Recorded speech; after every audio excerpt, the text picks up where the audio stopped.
to Digital. It is Wednesday, the 14th of August, 2024. Good morning, Trinidad and Tobago. This is news to 6 a.m. on News Powered Digital. There is an admission that focus must be placed on youth development targeting the primary school system in a bid to nurture and foster the growth of persons who can excel in various sporting disciplines. This point made by Minister of Sport and Youth Affairs Shamfa Kojo in response to a question posed to her during a news conference held yesterday. It was disclosed that government provides funding, rewards, and incentive to national athletes. The comments were made in light of TNT not getting any medals at the recently concluded Olympic Games in Paris. 444 notices are issued to homeowners who were found to be in breach of the Ministry of Health guidelines on keeping a mosquito-free environment. Health Minister Terence D'Alsing revealed this while speaking at a news briefing Tuesday morning. He claimed the citizenry has not stepped up to the plate in the fight against the dengue virus. It was revealed the primary responders in the fight against increases in mosquito population are homeowners. He said the population still has its part to play in ridding their surroundings of mosquito breeding sites. The minister responded to a question concerning the responsibility of the health ministry and regional corporations in spraying for the mosquitoes throughout various communities. He said the insect vector informed him spraying, whilst it's done on a rotational basis every 3 or 4 months, is not done indiscriminately. Lab confirmed cases for dengue fever in TNT stands at 813, while the number of lab confirmed deaths stands at 8. A soldier is granted his own bail in sum of $150,000 when he appeared virtually before a master of the High Court on Tuesday, charged with causing death by dangerous driving against a truck driver, Neil Balai, which occurred in March 28, 2024.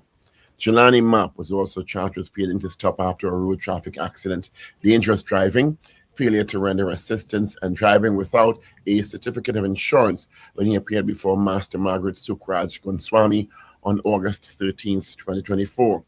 He was not called upon to plead and to report to a police station one day for the first week of every month between 6 a.m. and 6 p.m. Balai, 55 of Valsin, was driving a company truck along the Sir Solomon Hotroy Highway on March 28th when he was rear-ended by a black Hyundai Iconic which sped off. The victim died at the scene as a result of the accident, while another passenger in the truck sustained injuries in the incident and had to be hospitalized. The male suspect was arrested shortly after in connection with the incident. 16 prisoners appeared in court on Tuesday to answer charges to 66 additional charges after officers conducted a series of intelligence-led exercises targeting high-risk inmates in the Port of Spain prison. Based on credible information, Deputy Commissioner of Prisons Intelligence Investigation Suzette Martin initiated Operation Intercept on the 8th of July 2024.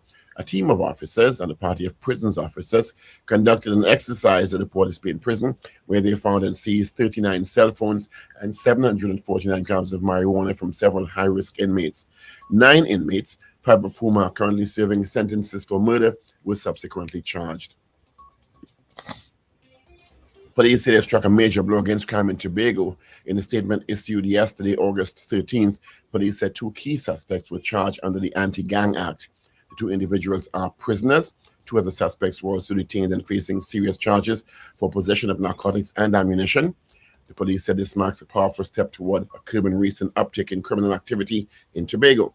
Theron Agard, a.k.a. H-Man, was charged as being a gang leader under the Anti-Gang Act. He was also charged with conspiracy to rob. Marcus Harvey, a.k.a. Banton, was charged as being a gang member and also conspiracy to rob. In news of the region, Jamaica's Prime Minister Andrew Holness has declared a total assault in gangs across the island and pledged that his government will use the opportunity to deal with the gangs once and for all. His warning comes after a murder of 8 Jamaicans at Cherry Tree Lane in Clarendon on Sunday, including an 8-year-old boy, and the injury of 9 others in what police say was an act of reprisal. Several European Union countries, including France and Italy, are sending assistance to help Greek authorities combat wildfires encroaching on Athens. Greece Health Ministry confirms dozens of people were injured as the wildfires spread rapidly. Fire chiefs say they're no longer battling a single fire, but rather many localized blazes, adding entire neighborhoods north of the capital have now been evacuated. And that is news to 6 a.m. right here on News Power Digital. We have major news coming your way at 7 a.m. Good morning.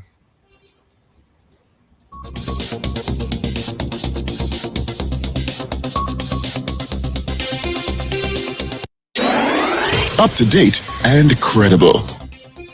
Power 102 Digital.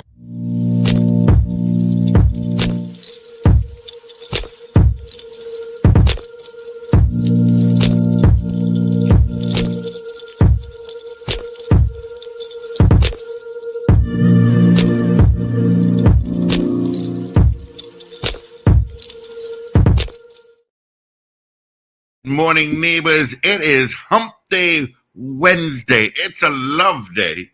It is the 14th day of August. Thank you so much for joining us on the Power Breakfast Show on Power 102 Digital. Full cast in this morning. You just heard from Dr. Paul Richards with our news brief.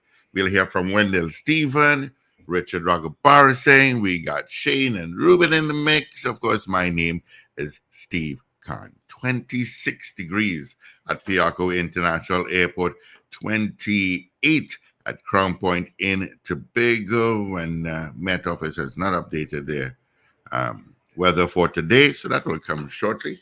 But with time, let me say good morning going on to you, Pablo. What's shaking and baking? Good morning. Good morning. Good morning, Steve. Good morning, everyone. Good morning. What's shaking? What's baking? Bringing breakfast for me? I'm hungry.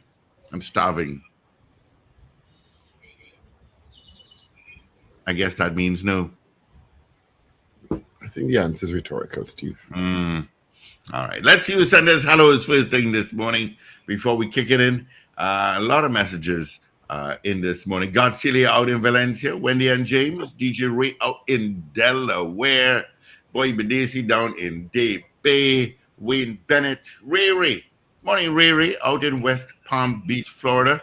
Make sure you're hydrated today. A lot of heat down your side. Maria Celia, Gloria Gray, Oliver Man Warren, Rena Budu Jennings, Carol Guevara, Kerwin Yu, John Cato, CJ New York, Sherwin Kerr, Doreen Pierre. Let's see. Wayne Ramsey, David Wares, and of course, Mrs. Wares. Business Basad, Trinidad Margot, Patricia DeFore, Nikisha Pierre, good morning. That's on Facebook and on YouTube. On WhatsApp, we have a few. Let's see. We have Sankofa, probably hungover from his birthday. We have David Nelson. We got Dan Raj, GNC Auto Security. Anthony from my stomping ground, Toronto. And Val. Morning to you, Val. Happy Hump Day. Yep. Weekend is in sight. All right. Overslept. He's not in. No, Wendell is in transit, and he said he'll log on for a while because he's on a standby flight. Oh, geez. Where is he going this time? He did not give me any information to share with the public. What kind of mako are you? I know, but he didn't tell me. He didn't give me no message as we say in Trinidad. You could have said, Wendell, where going, boy? Where going this time? That's all. He told me where he's going, but he didn't tell me to share it with anybody. Oh, you know, he will share it. He can share it with me. It's just well, that's up to him to share it. He has the option to share his information. Did he message me? I haven't checked my phone for the day. We have great news, folks. Guess what? I got water. Well, that's also good news, but even better news than that. Tomorrow on the show, we will have Dream Richards. Yep, folks, that's tomorrow. He was so engaging. I spoke to him yesterday, and I couldn't stop telling him how proud we were of him and congratulations. Yeah. And, when you told me that yesterday, I fell down and I couldn't get up. Sometimes silence is the best response. Stop it, Paul. That's mine of yours. Sometimes silence is the best response. So we're really happy to announce that tomorrow we'll have on the show Dream Richards from 7:10 to 8 a.m. So that time suits him perfectly Is he because back yet, or no, he's not back. He is oh, in the US. in the US? Okay. And that's why the time frame works for him based on where Okay. he's located. And before he goes to because he's still training and he's up for a couple more meets Mm-hmm. post Olympics. So Yeah. Well, good. So you got it here tomorrow, guys. looking forward to that. So speaking of that, I saw the Ministry of Sport and Youth Affairs and the Minister of Sport and Youth Affairs held a press conference yesterday, at which they, where's the picture I took? Right. The government granted $250,000 in funding to Olympian Keisha Walcott. Sport Minister Shamfa Kojo said funding is not reserved for athletes who medal at international games, but rather who are top performers in their respective discipline. Because Walcott is a double Olympic medalist, having a gold and bronze. Mm-hmm. I did a check from the Elite Athlete Assistance Program on Monday after returning from Paris 2024. Trying to get him on next week. So he got a check for $250,000. They also explained that athletes on a lower level tier like Michelle Liai, I don't know what that means, can access up to $187,000 from this elite athlete funding program. A picture of PS in the Ministry of Sport, David Roberts, and the minister inset, and pictures of, PS David Roberts was handing during the check, and it inset picture of Minister Shamfa Kojo and Michelle Liai. They also disclosed, the minister also disclosed that a lot of introspection needs to be done. She said she meant that Jamaica is also doing introspection because their medal count was lower than they expected. The difference is that they actually medaled. Mm-hmm. And it's interesting that they're talking about all this introspection and looking at sporting bodies and all this thing now. After the fact. There's nothing that was said in that press conference. Yes. Nothing that was said in the press conference surprised or impressed me. Mm-hmm. A lot of rhetoric. I'm not saying anything, yes? And as we said earlier in the week, it is also not the responsibility of the sport ministry only. Brand News was right. A lot of the local organizing bodies and also need to do a lot of introspection. I think the ministry needs to go on a serious scan of all these bodies that they're funding anyway, and try to provide training to increase the capacity of the leaders of those bodies, including governance structures, financial management, strategic planning, so that they're all in alignment with some sort of policy that the ministry can hand down in terms of how we can better identify talent from a very early age and put systems in place for training and competitions locally and regionally and internationally, bringing more international athletes so they compete against international athletes, which used to happen a lot more long time. Because when you compete against international athletes continuously, of course, you up your game. Mm-hmm. So I'm surprised that all this is really now going on. But as I said, nothing surprised me or impressed me about that press conference. Nothing. A lot of typical rhetoric. We need to look hard and we need to look at what's happening and la-da-dee. Yeah. And advertise so that people come out, make it a family affair, so the family could do something together. The only thing families could do right now is go to the beach and do this and do that and water parks and so on. Come out to a little sporting event, encourage them, Well, there's a very big story bubbling. A very, very, very, very, very big story bubbling. A very, very, very, very, very, very big story bubbling. Did I mention it was a big story? Yeah, we heard it the first time. What's in the pot? About an unnamed union leader I saw some things online with a picture inset for a name I shall not call. Our lawyers are on vacation. A top union leader who has been charged in the US with some sort of sexual breach of the law. And there's an inset of a union leader, quite well-known union leader, who apparently was in some space, and the allegations and apparently charges, because I'm looking for it in the online papers, I'm not seeing it at all. But I think it's in the hard copy papers. So I guess when Richard logs on, we'll see if it's in that hard copy. I don't have a hard copy. I have the online versions. Okay. That the person had been charged with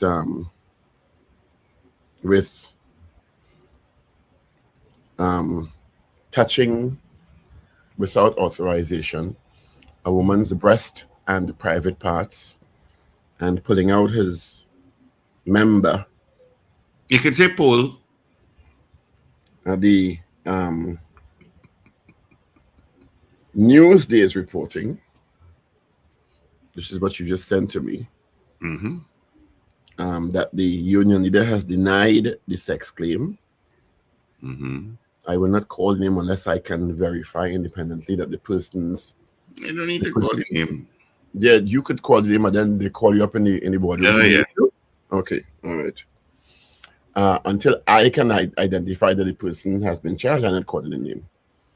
And the person has denied the sex claim, but according to the reports in CNC3's website and the Newsday, that the person has been charged in the United States. It just sounded fair. So it's a big story, because this is a big union leader. And trade union boss facing sex charges in the US by Jensen Levend. And I'll read the story from the Newsday. No, the Guardian, sorry. Guardian. And the title is Sex Union Boss Facing Sex Charges in the US. You notice they're not naming the person either, right? You realize that? I didn't. I'm not going to go through it. Okay, and the Guardian are more. They have done. The Guardian has more titties in that. So if you want to name it, you go right ahead, sir. You stand alone. A prominent trade union boss has been charged with 2 sexual offenses in the US. The union leader who lives in Trinidad faces charges of forcible touching intimate parts and second-degree harassment through physical contact, according to Deputy Commissioner of Public Information, Department of New York Police. The 71-year-old is alleged to have entered the bathroom of a 59-year-old woman while she was topless, grabbing her left breast and her vaginal area without consent and exposing his penis to her. The woman is known to the trade union leader. The incident allegedly occurred at the woman's New York City apartment on August 9th. I'm not a union leader, but I was in the US on August 9th. I know somebody, I know who is there already. Right? In the woman's apartment in New York City on August 9th, he was charged 2 days later. Forcible touching is a Class A misdemeanor offense that carries a prison sentence of up to 1 year or up to 6 years probation for a first-time offender, as it's considered both a misdemeanor and a sex crime. Second-degree harassment carries a 15-day jail term. When contacted and asked if he was charged with criminal offenses in the US, the union leader told Guardian Media that he was in line to return to Trinidad, and I would address that when I get back.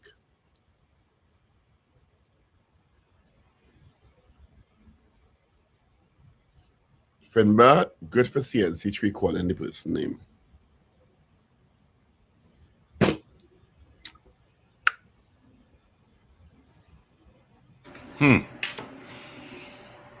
Interesting. Of course, that story we'll hear more from it, I'm sure.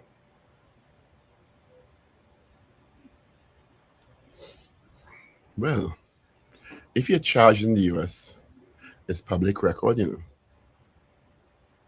So some journalists should be calling New York City police right now and getting a copy of the charge sheet.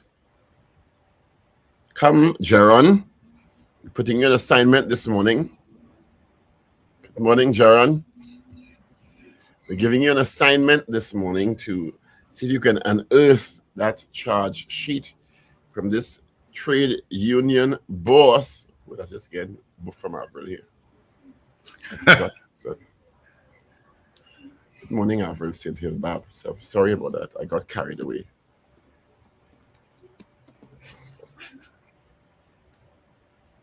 Yes, so that's to me the biggest story brewing this morning. And I'm sure that will explode onto the news feeds. People don't understand. If we cannot independently verify the story, we will be held just as accountable as those who are publishing the story now. And there's a reason why in the Guardian article that Steve Kahn so graciously sent to me, that even the Guardian media has not identified the person. And the picture that you may be seeing on the video that's circulating may not have been put on by CNC3. It may have been altered by a third party. So CNC3 may be able to claim that they did not do that. But if we put it on, we'll be held accountable. And I saw the CNC3 clip and his name was not called, but the one I saw anyway, maybe you all saw one that where his name was called, but the one I saw, the basic text of the story that I just read was read, and the story had a picture inset, but his name was not called in the clip that I saw. So there are these little nuances that you have to realize when you're exercising due diligence in news. CNC3 may not have put the picture in that clip that you're seeing, because the clip I saw did not have the union leader's name called. Okay? Yeah, we leave it like that. And that's the difference. You have to understand these little things. So, but if we rebroadcast that, we will be held responsible if it turns out that it is an issue and the person brings a legal matter against it. And there's a reason why the Guardian didn't call. Somebody saying the Newsday called his name and put a picture. Good for the Newsday. Newsday have big lawyers too. Yeah, we have none. We have, but they're on vacation. Look, my brain, I was going to say something just now. Oh, I see that Sagoni is leaving TV6. Mm-hmm. And rumor has it, she's not confirmed this, is that she's going to replace Khalil Hussein. Hussein, who's leaving CNC3. So she may be going back to CNC3 to replace Khalil Hussein, who has indicated that he's leaving. Yeah, he's going to study. Yeah, good for him. And he's apparently hinted that she's the one who's coming back, because she started at CNC3 and then went to TV6. Now she seems to be going back to Guardian Media in the fray. So, but congratulations to them all, young people doing great things. Yeah. They're both very good. So yeah, quite interesting. So those are the bubbling stories. He's going to, I'll tell you what Kelly is going in. He's going to be joining the class of 2025 at Columbia University Climate School this fall to pursue his master's in climate and society. Good for him. Yeah. It's a great university. I used to hang around that area up by Frederick Douglass Street in New York, up by 116th up there. Okay. Up in Harlem. Okay. Wonderful campus. It's known for great journalism schools and classes. So a soldier was granted bail in the sum of $150,000 when he appeared virtually before a master of the High Court on Tuesday. This is the soldier who is now charged with causing death by dangerous driving against the Kiss truck driver Neil Balai, which occurred in March of 2024. His name is Jelani Mapp. He was also charged with failing to stop after a road traffic accident, dangerous driving, failure to render assistance, and driving without a certificate of insurance. Boy, you getting it live. He appeared before Master Margaret Sukraj Goswami. This is the situation where we saw the video footage, not so? Sad, yeah. The dash cam footage of the collision from behind, which veered the KISS truck off the road, Off and the road. unfortunately, the driver Neil Balai died, and someone else who was in the KISS truck was injured, and the alleged, well, now charged perpetrator just drove off. He didn't stop. Went by a relative's house and parked up the car and disappeared. I think he eventually turned himself into the authorities. He if I'm not did. mistaken. He did. Yeah, so. And good news, 16 prisoners appeared in court on Tuesday. Prisoners appeared in court. Yeah. To answer 66 additional charges.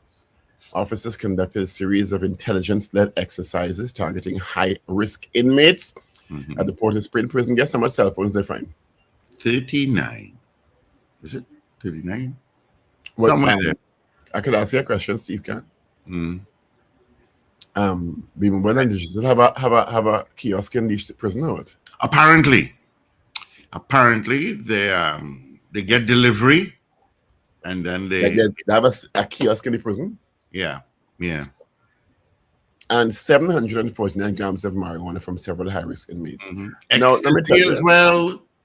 While I commend the police and prison officials for carrying out this exercise, we give them a little round of applause for you. Look at here. My round of applause is very bad, so you might as well do that in truth. That song like rage. I think that's Taylor Swift. We don't think. That song like rage too. Rain. Right, so commendations to them for the exercise. But let me ask you something. You're right to laugh. You're right to laugh. It really pouring through. It's really poor SFX. I can't download some better sound effects. That's really bad. So, okay, commendations and congratulations. You're ready to get started. How 39 cell phones get in the prison? That is what beauty culture is asking. How 39 cell phones get in the prison? Everybody know how. So 39 was 66 inmates were charged, right, for 39 cell phones and drugs and things. How? They ain't ask Richard that question. Ask Richard. He's how 39 cell phones get in the Port of Spain prison? Richard Ragoobarsingh, good morning. How? Tell us, Richie. Rich morning. Yeah, I don't know if you all know this, but the Trinidad and Tobago prison system is the first institution in the country that is privy to replicators. So like 3D printers and things.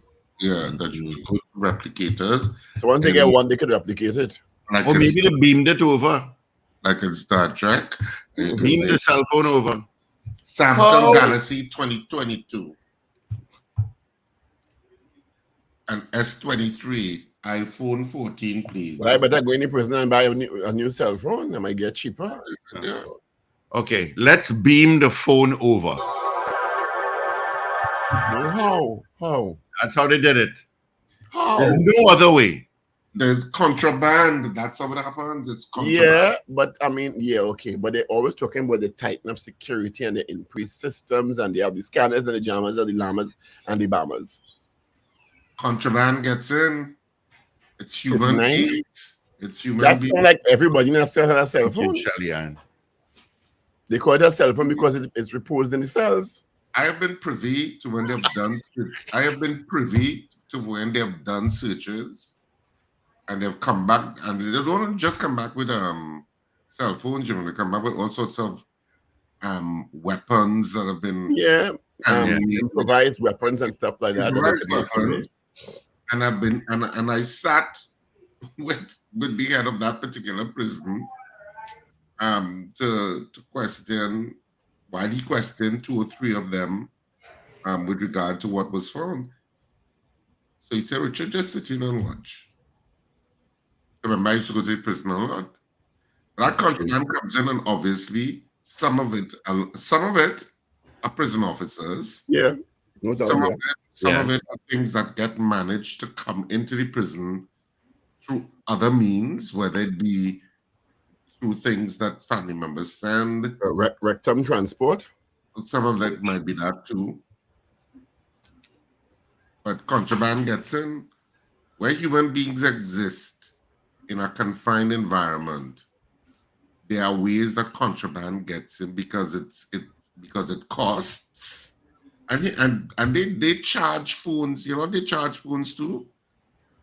Which I was told they take off the light bulb because some of them are electricians. Yeah, no doubt. And they rig up stuff by that wherever the light bulb is to get an electrical connection to charge phones and all of that. Or they ask the prison officer, let me a charger. You can have that, but you still have to charge it. It's like your plug. You still have to get an outlet. You still have to get an outlet. You charge it in your office, sir? That can happen too. Yeah. It's human beings, and human beings are subject to be Creative and innovative. And creative and innovative to get around systems. Mm-hmm. So you have all of that. Well, I'm sure some prisoners. Ragoobarsingh. I mean, there have been times when prisoners have called this Power Breakfast program. Correct. That is true. They have called. That is true. Prisoners have called this phone.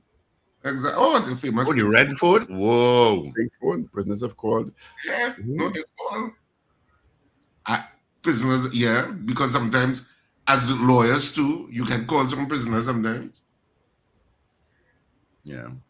And I'm sure shots are being called from behind those walls. That's another level. That's something that it does happen. Mm-hmm. There's always been an issue of the jammers and whether the jammers work and whether the jammers are working or not. And some prisons, you know, they're working, and some they're not. And it's it's clearly working outside the Policeman prison, because if you have the phone and you're driving down that Frederick Street in front of my phone cuts. Yeah. And it used to be like that too at MSP. That once you were entering that MSP and that drive down to MSP, because MSP is a little in, so you have to drive. I've never been inside down that side. Yeah, you have to drive down. You have to pass a guard first to continue down the road. And when you get into the road and you drive to get parking, well, good luck wherever you park. You are directed to park. Yeah, your phone stops working. Yeah. So whatever call you want to make is out closer to the outside by the main road, but they tell you that. They tell you when you've made your arrangements to go into the prison, as I have on 3 occasions, they tell you the phone will not be working, so you might as well leave it in the car. Mm-hmm. And you will not be able to carry it in any way to take pictures. You can't carry it because you have to give it up. So I never even bothered to walk with my cell phone in any prison I visited. That didn't make any sense. Once I used to do it, and once they mixed up the phone, I got my phone and I got his phone. Oh Lord, Father, look at trouble here now. So, and you have access to all that content? Is that worth the effort? Did you hear the big story this morning, Ragoobarsingh? No, what's the big story? About a union boss who was charged with. I did see that. I saw that.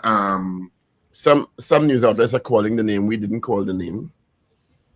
The Newsday is apparently calling the name. CNC3 and Guardian newspaper did not call the union boss's name. But they showed the video of him, didn't they? They have big lawyers. There's a conglomerate, it's part of a wide conglomerate, Okay. But you only have one attorney and you're on vacation. Okay, one. And you don't like to do pro bono work so at all. But it's well, they're abroad, obviously. So well, yeah. Yeah. But they didn't say incarcerated, they say charged. Yeah, they said charged. He may have flying privileges. So he said he will address the issue when he comes home. He must have known this would make news once he's charged in the US for those serious charges related to inappropriate sexual behavior of different types. You understand? Mm-hmm. He will be charged. The story will go public because once it's a charge in the US, it's a public, you understand? Unless there's a national security issue involved. And I don't think that there's a national security issue involved here. He's a former union boss. I don't think he's a union Well, it depends on who you talk to, because sometimes he say he's a union boss still, But They it's say only he's refused to step down. because that in itself was a news item. Exactly. So you might say he's a former union boss, but he says he's still a union boss. Okay? So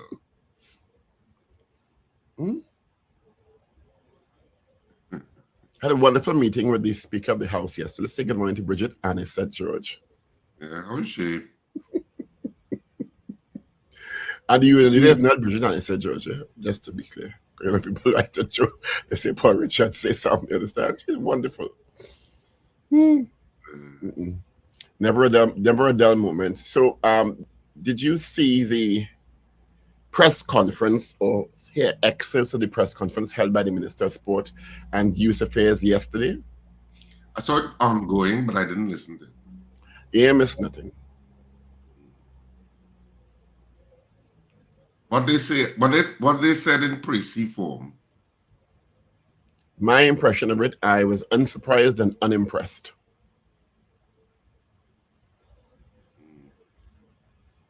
You know my rhetoric. We didn't do as well. We have to do introspection. Local bodies need to up the game. Jamaica didn't do as well as they thought either. So of course they put in that to make this feel a little good. You know, Jamaica didn't medal as much as they thought they do in introspection in Jamaica, but the difference is Jamaica medal. That's a big difference. You understand? And the ministry will be looking at doing a post-mortem and a proper post-mortem of what happened and then what didn't happen with a view to improving the system and identifying young talent and yada, yada, yada. The normal expected unimpressive stuff. And by the way, we give Kishon Walker $250,000. Wonderful. Like, very happy for that. And lower-tiered athletes, I don't know if the papers make up that, or they actually said that. But I thought it was really odd to say lower-tiered athletes like Michelle Yai, little insulting, would have access to up to $187,000. And they will be having meetings with the sporting bodies and and I guess we will wait for, and that Olympic medals are not made the month before, something like that. Nothing that was said that we don't know. And there's really now you're doing introspection to see what maybe wasn't going wrong. So we're just hoping for the best then. Let me tell you something. Nothing I heard I was impressed with or surprised me. There's certain catchphrases you're going to hear: introspection, post-mortem, youth development, talent identification, everything we've said earlier this week. Not so? Right, yes. Right. Everything we've said this week, I mean, come on. You probably should listen to the Power Breakfast show and take some notes now. We have a press conference coming up. I'm for that talk sense sometimes, you know. Listen to the app show and just take some notes and put it together so I could have the press conference. But you could not have a press conference, you know. Which the good news is that we have Jeremy Richards tomorrow. Yeah, so that'll be a good interview. Yeah. He was so, I spoke to him, he was so humble. He was so humbled by the outpouring of love and support and encouragement from Trinidad. He was really humbled by it, you know. Make me feel old. I said, this is Jeremy Richards? He said, yes. I said, this is Paul Richards. He said, yes. He said, I know you. I used to watch Soca Star when I was a child. Me too. In other words, you're old. In other words, you're old. I know you said that, so I say, what to rephrase that, Jeremy? He said, I used to watch you on TV when I was a child and listen to you on the Kenny radio when I was going to school with my parents. You're old. And then he laughed. I said, okay, let's move on from that quickly, please. I say you've done very, very well. And we're really, really, I said, I want to make a point of telling you over and over how proud we are of you in Trinidad and Tobago. I said, we could not be more proud of you. I said, your effort is not unappreciated, you know? So I'm really happy. So he's agreed to be on from 7:10 to 8 a.m. tomorrow. So Really happy about being able to book that. And as I told Steve, I'm trying to get Keyshawn Walcott on next week. I have a number for him, but it's probably an old number, but I'll use my contacts. Good morning, Gregory McBurney. Thank you for the assistance with the number. Gregos. It's now at the news day. So that's the good news this morning. What else is happening? So congratulations to the police also, who with the prisons, make that bust in the prison. And they also said they've charged 2 in terms of the crimes in Tobago under the Anti-Gang Act. What happened to the water taxi? Yes, it was too rough to dock in Port of Spain. It was too rough to dock in Port of Spain. I saw video of it. It was really rough. Okay. Yeah. As I say that, the great race is on this weekend. Is it still a great race? It's a great race. Okay. And that's on this weekend. My nieces are going across this weekend as well. I'm trying to figure out if it wasn't Great Race Weekend, I'd probably go a flight and lie with them for a day, but it's Great Race Weekend. I wouldn't get a flight at all, much less to come back. I was thought Great Race Weekend was on the 31st. It long time it used to be. But now it's like a couple of weeks before or something. Yeah. Is this still a great race? And this weekend is the 17th and 18th. It's been a great race long time. The only reason I know a great race long time. The only reason I know this is because theater's on this weekend at Cipriani College with Lotto Madness. You could take a Saturday cue. at 8 p.m. Your laps are taking a cue. So, and of course, tickets are available at all the usual outlets. Get your tickets early at the box office at Cipriani College opens today from 12 noon to 6 p.m. Dennise, you can actually get it at Cipriani College today. But of course, all the usual outlets apply. And of course, one of the biggest ones is Key Squared Fashions at West Mall, Eastgates, and Brentwood Mall in Chagonas.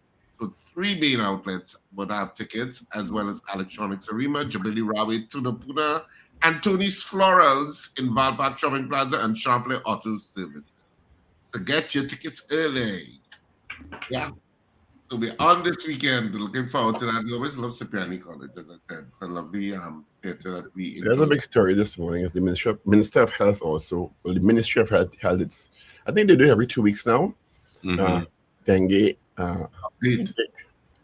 And he was on another rampage yesterday. I don't know about the righteous indignation sometimes, no? 440 notices issued to homeowners found to be in breach of the You can't roll up your eyes, you know. You I roll my eyes? Yes, you just Yes. No, something was in my eye. Sorry, something was in my eye. Something was in my eye. Sorry. Good morning, Wendell. Save me. Hi, morning, guys. I only just got a chance to join. My apologies. Can I ask you a question? Sure. Are you a union leader?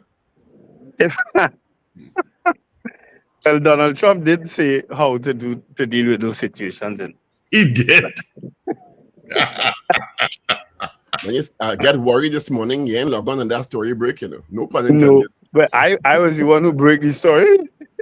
When I got it, a lot of people couldn't believe it. When I Nobody shared calling it with no them. name here. When they put the name out, big up over by CNC3 and Music calling the name, and NC Express called the name, and we covered here.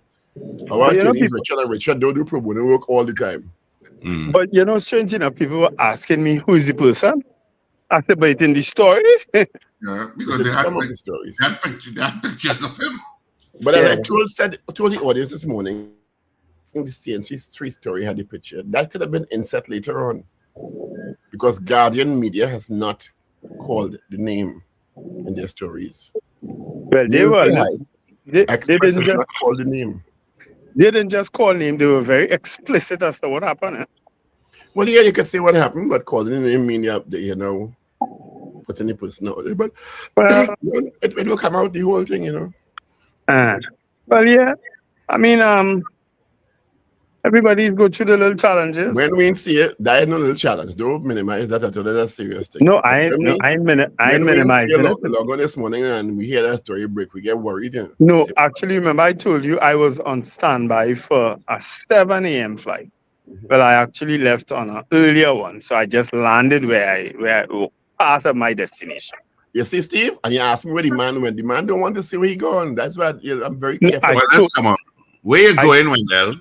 I told you all I will give you my story next week. I'm not ready to give this side of my story. Yeah, one cold weather close, so I don't know. Actually, no, it's just because that is on the plane. I don't have one. I actually could be in shorts if I wish. Please don't. But no. I'm going somewhere with someone, and as I say, I'll give that story. So much I'll give that information. story next week. Love is in the air. Thanks for sharing so much with us. It is love. It's someone who I love dearly, but it's not what you think, that kind of love that you think it is. I don't think it's any kind of love. It could be a son. You love your son dearly. Yes, I was saying. Exactly. I didn't think anything of it. Yeah. I do think you're up for the what is Philios? What's the kind of different kind of love? Agape, Philios, and what? I think it's the most benign love because I think you're afraid the other kind of love anyway. No. Really? My heart is about 15,000 different pieces. It will never come back together.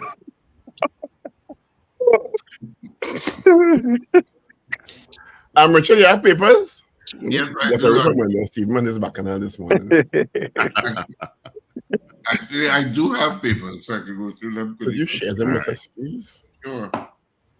So on the front page of, let me start with the Guardian, the one that's in front of me.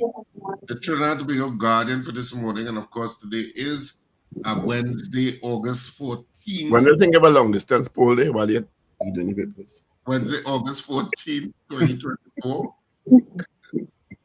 Brace for more dengue. That's the headline. Minister says infections climbing, sees repeat of COVID experience. That's the headline on The Guardian. Mom trapped and tortured for over 12 hours. It's a horrible story. I listened to the husband's story on that, and I was like, wow. 12 hours. That's horrible. Trade union boss faces sex charges in the U.S. All of that is on the front page of The Guardian. And on the back page, Sports Minister Kajol Lewis says in 9 years, 400 million invested in sports development. And that's the main story on the back page. I move on to the Daily Express. The Daily Express for today, the headline, as cases rise to 813, Ministry sets up Couva Hospital as treatment site. Dengue fight back. The main picture is of Kishon Walcott receiving a check that's marked a giant check that says $250,000, dated to 29th of July. Elite check, it's called. I suppose it's all a part of that press conference that took place yesterday. Children's Authority takes runaway teens.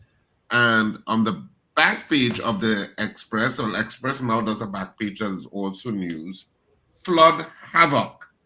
Parts of South and Central underwater after overnight rain. So that's the main headline and the main sporting story when I go into the papers a little bit. Aiming for higher, Warwican embracing challenge, looking forward to second test.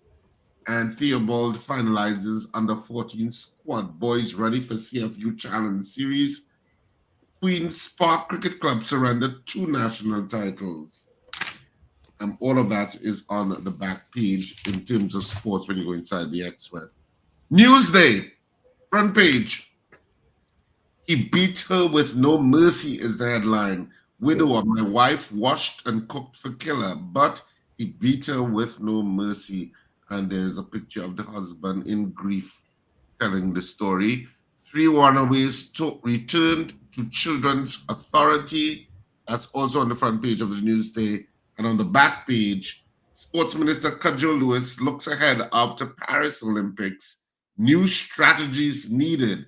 And Titi faced Ghana in round 1 of under-17 tourney. And so that's it for our 3 dailies this morning.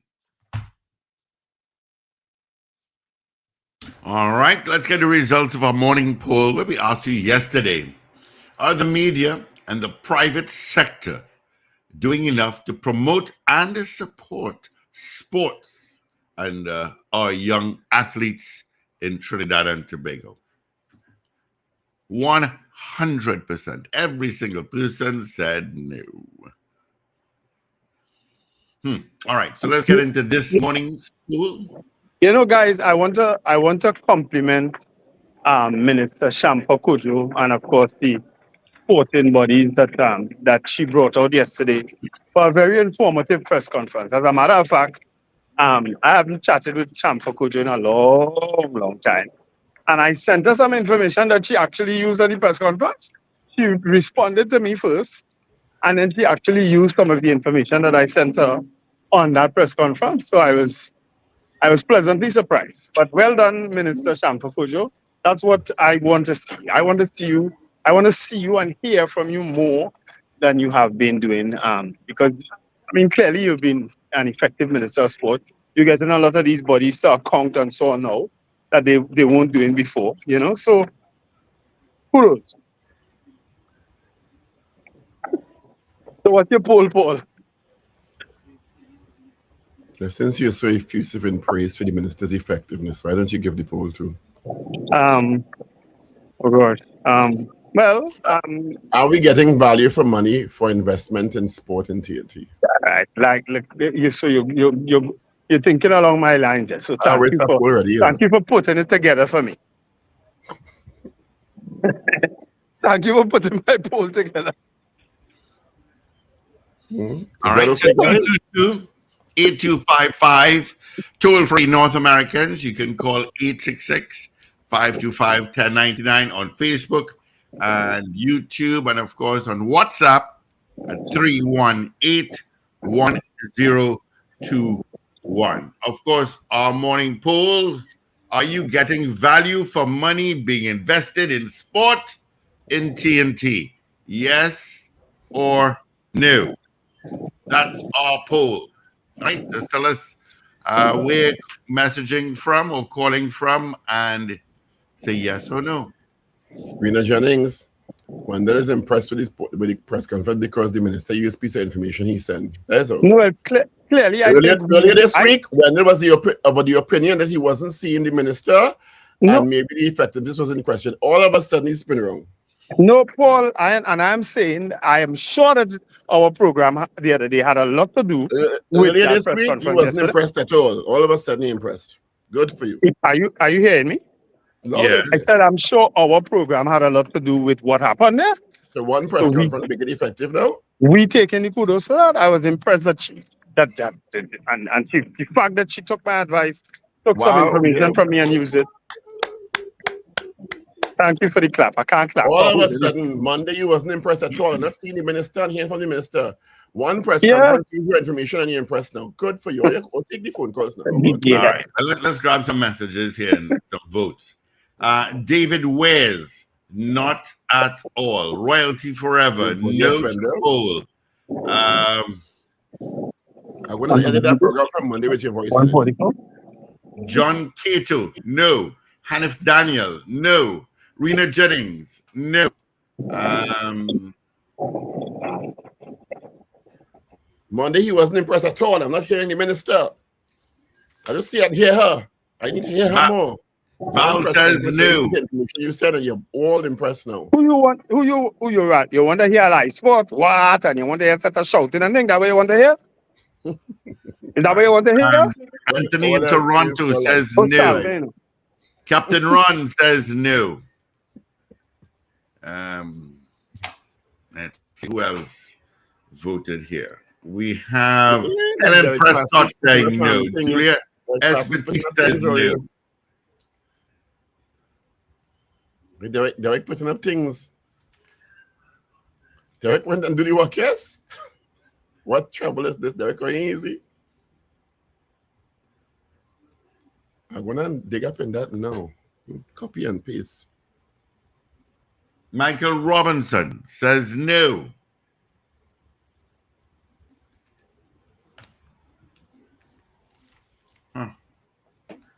So 222 talk 222-8255, North Americans 866-525-1099, WhatsApp 318-1021. If you're watching us on streaming platforms, you can send your votes via the messaging portals there. Of course, if you're watching us on M&E TV and listening to us on smart devices, you can WhatsApp us at 318-1021. Are we getting value for money being invested in sport in Trinidad and Tobago? That's our poll this morning. What do you say? Jaron says no. Thank you, Jaron. Right,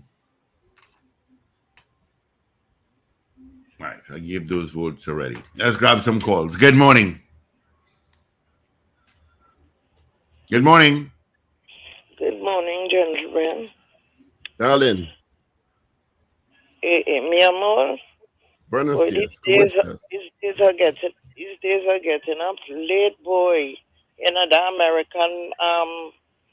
American politics have me wrapped up tight. I'm loving it. Anyhow, my answer is no. They need to investigate the organizations. Show the athletes and gain half the money on them, spend on them. Morning. Thank you, Zena. Bye. Hi. Anthony Tinto in Ontario, Canada says no. All right. Roger says no. Oopsie daisy.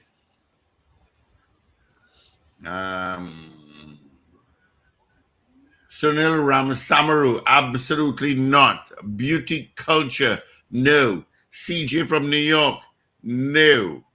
And the way ring, what's Go to the pool. like a bad child. Where you bring back from me? I'm moving like Steve this morning. We bring back no chocolate. Actually, Steve, I have some chocolate for you. You know, I forgot to bring it yesterday. You know, I'm a lover for chocolate. I'd be very How you careful. pronounce it? Toblerone? Is that how you pronounce it? Toblerone? Oh yeah. Oh, you're my new best friend. Is that the pronunciation? Toblerone. Yes. Yeah, I have some. Love that. I have to eat chocolate with moderation. As a migraine sufferer, I have to be very careful. You don't have to But say I love chocolate. it. Just say you have to eat with moderation. You'd have to specify chocolate. Marcia Rock in Orlando says no to the poll. Okay. All right. Thank you, Derek Parsons. Let me go and copy and paste that thing in. Beauty culture says no. Let's see. Morning, Anne-Marie says no. Thank you, Anne-Marie. Have a great day, Anne-Marie. Queen's criminal courtiers. Proper look from arrest number. Appearance, defendant name, birthday 1953. Ooh. Tory, add case to E-Track. Summary case. Information Queen's criminal court case. The case number and thing, yes. What trouble is this? Are we talking about our American problems? Our American problems? No, I have no American problems. But listen. How is our? Did you hear how the news was put over? How? A former independent senator from Trinidad and Tobago? Yeah. Okay. All right. So it's Trinidad and Tobago making the news, huh? And I was in the US at that time. Right before we head to news. Good morning, caller. I watch all the independent senators. Richard, Mr. Steve, Mr. Paul, Mr. Wendell, how you going? Morning, Mr. Grant. All right. I want two things. We ain't got no value for we money in sports. Because a lot of the people who run in the sporting organizations saying yesterday when I wanted was to get in. All right. So yes or no? Because we got to run to news. Say no. All righty. Thank you. Right. Gloria Gray says no. All right. Let's get into our 7 o'clock major news. AVZ.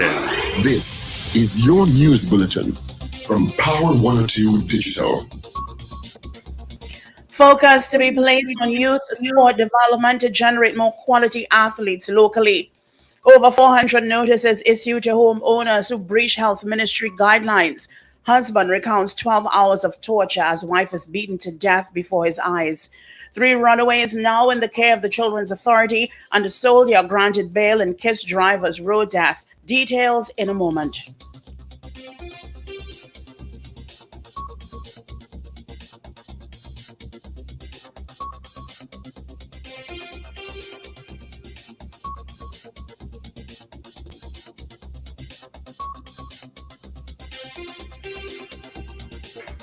This is news to 7 o'clock on Power 102 Digital. I'm Avril Sinjel-Bab. Good morning. There has been an admission that focus must be placed on youth development, targeting the primary school system in a bid to nurture and foster the growth of persons who can excel in various sporting disciplines. This point was made by Minister of Sport and Youth Affairs Shamfa Cudjoe in response to a question posed to her during a news briefing held on Tuesday. She says she's hoping the concept gets the backing of principals, teachers, communities, and institutions such as the University of Trinidad and Tobago.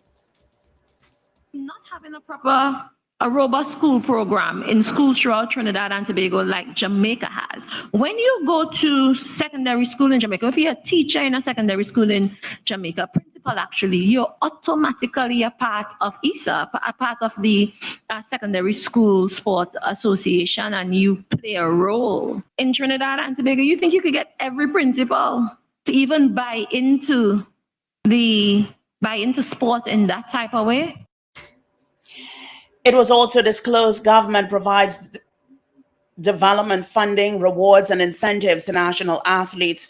The comments were made in light of Trinidad and Tobago not getting any medal or medals at the recently concluded Olympic Games in Paris. I'm pleased that GC Foster has agreed to partner with us to train our persons and even to give 4 scholarships per year for us to send out coaches and persons to train our athletes.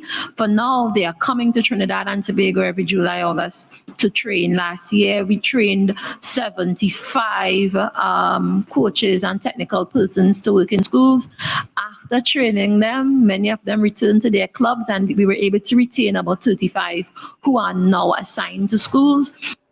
441 notices have been issued to homeowners found to be in breach of the Health Ministry's guidelines on keeping a mosquito-free environment. Minister of Health Terence Singh revealed this while speaking at a news briefing on Tuesday morning. He claimed the citizenry has not stepped up to the plate in the fight against the dengue virus. It was revealed the primary responders in the fight against the increase of the mosquito population are the homeowners. He said the population has still not started to play its part in ridding their surroundings of mosquito breeding sites. The major response agency is the homeowner, and homeowners are not stepping up to the plate to rid their yards and their homes of these small to medium-sized containers, for example, buckets, unused dog bowls, water dishes, plant saucers, cleaning gutterings. They have not stepped up to the plate. When you drive through the community, as I do, you see all of these features that collect water. The government cannot go and empty every single container. The minister responded to a question concerning the responsibility of the health ministry and regional corporations in spraying for the mosquitoes throughout various communities. He said insect vector informed him spraying, whilst it is done on a rotational basis every 3 to 4 months, is not done indiscriminately. Because if you overspray, 2 things result. 1, the mosquitoes build up resistance. And then when you spray in the future, it will have no effect on the mosquitoes. And 2, overspraying is dangerous to human health, animal health, wildlife, fish, parrots, bees, everything like that. So spraying is done as a part of an integrated management plan. And short answer, yes, we are spraying. And also, you cannot spray too often because the life cycle of the mosquito, 75% of that life cycle is in water or underwater.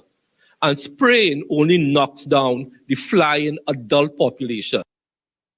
Laboratory confirmed cases for dengue fever now stands at 813, while the number of confirmed laboratory deaths is 8. The 3 boys who absconded from a children's home last week are in the care of the Children's Authority of Trinidad and Tobago. Sheldon Cyrus, Director and Chief Executive Officer of the authority, says the safe return of the boys is yet another indication of the authority's principle that child protection is everybody's business. Mr. Cyrus added that the authority thanked the public for their assistance in the safe return of the children.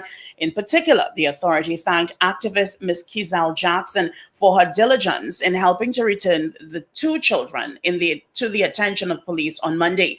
He noted that the 3rd child was located yesterday by the authority. He says that as part of the authority's process, the children will receive the relevant medical and psychosocial interventions to address any trauma they may have experienced. Via a release, the authority said that it has already begun its investigations to determine how the children were able to leave the facility. This inquiry will also address any allegations by the children as well as review the safety and security measures at the home. The authority says it's aware that at a news conference on social media yesterday, Ms. Jackson made certain allegations against the authority with regard to the children's care. The authority said that it takes these allegations very seriously and assures the public that they will form part of the investigation. Mr. Cyrus said while the authority appreciates the effort and interest Ms. Jackson has shown for the children, it cannot be at the expense of impugning the character and integrity of the people who work at the Children's Authority and all the people who work in the child protection system. He said Ms. Jackson is the leader of a political party and a civilian, not a legal guardian of the children involved. He noted the children are minors, remain wards of the court, and as such are entitled to certain rights and privacy. It is therefore not a right of any member of the public to have ready access to these children who, as she herself indicated, have already been traumatized by the experience. The common-law husband of the Princestown mother of 2, Mala Budram, who was violently beaten to death by a relative, has spoken out on what he described as over 12 hours of torture. He says the suspect must face the full brunt of the law. Dennis Court recounted how the 31-year-old suspect trapped them in their home at Cleghorn Village in Princestown since Sunday evening. He said the suspect tried to set the house on fire more than once and began beating Budra mercilessly from Sunday night into Monday morning. 57-year-old Court described his common-law wife of 34 years as a warm and loving person. Coach, who is still recovering from having gallbladder surgery 2 months ago, admitted that previously the suspect had beaten him and had violent outbursts towards them. However, he never made a report to the police. The father of 2 admitted that his wife told him a couple of months ago she was afraid the suspect would physically attack them. Recalling the events leading up to his wife's murder, he said they had gone to the market and on their way back home, the suspect bullied his wife for $500. He said she worked in a roti shop and had recently got paid.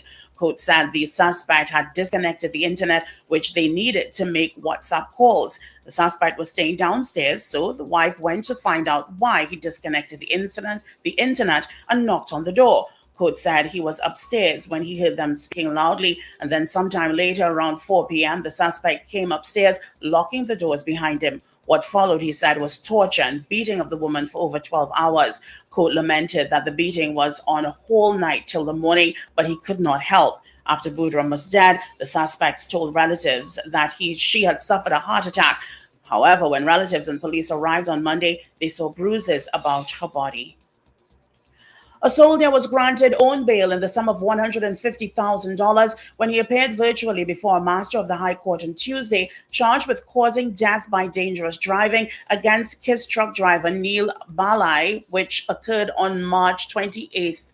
2024. Jelani Mapp was also charged with failing to stop after a road traffic accident, dangerous driving, failure to render assistance, and driving without a certificate of insurance when he appeared before Master Margaret Sukraj Goswami on August 13, 2024. He was not called upon to plead, as is to report and is to report to a police station one day in the first week of every month between 6 a.m. and 6 p.m. 55-year-old Balai of Valsain was driving a company truck along the Sir Solomon Ochoy Highway on March 28, 2024, when he was rear-ended by a black Hyundai Ioniq, which sped off. The victim died at the scene as a result of the accident, while another passenger in the truck sustained injuries in the incident and had to be hospitalized. A male suspect was arrested shortly after in connection with the incident.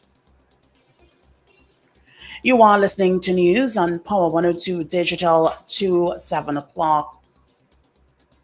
16 prisoners appeared at court Tuesday to answer 66 additional charges after officers conducted a series of intelligence-led exercises targeting high-risk inmates at the Port of Spain prison. Based on credible information, Deputy Commissioner of Police, Intelligence and Investigations Suzette Martin initiated Operation Intercept. On 8th July 2024, a team of officers and party of prison officers conducted an exercise in the Port of Spain prison where they found and seized 39 cell phones and 749 grams of marijuana from several high-risk inmates. 9 inmates, 5 of whom are currently serving sentences for murder, were subsequently charged.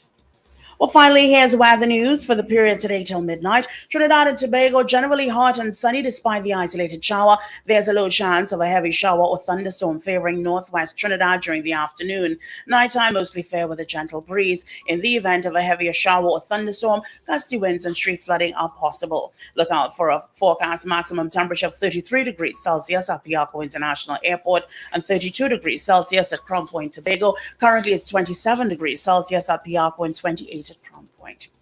Recapping your headlines to 7 o'clock, focus to be placed on youth sport development to generate more quality athletes locally. Over 400 notices issued to homeowners who breach health ministry guidelines.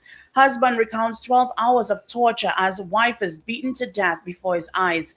3 runaways now in the care of the Children's Authority, and a soldier is granted bail in a Kiss driver's road death. I'm Avril Sintilbab. That was news to 7 o'clock on Power 102 Digital. You can expect more news in detail at 12 noon and an update at 8 o'clock this morning. For more details, log on to power102fm.com. Up to date and credible. Power 102 Digital. All right. Thank you so much, Avril, for our major news. You can join her again. Kept 8 o'clock this morning for our news brief. Okay. Thank you, Avril. Right. For our news break. Quickly, let's take a look at what's happening traffic-wise. San Fernando, Claxton Bay, you got some volume. And then Coover to Sugar Gorners got it as well. Go to Santa Rosa. Congestion from Trinity to Huey until you get to Aranguez area. It's a little slow. But after that, El Scoro, you'll speed up until you get to my swim call in the Port of Spain. All right? Eastern Main Road, not bad at this time. A little volume as you head towards 6th Avenue and the Mover Junction. Okay? We're ready. So,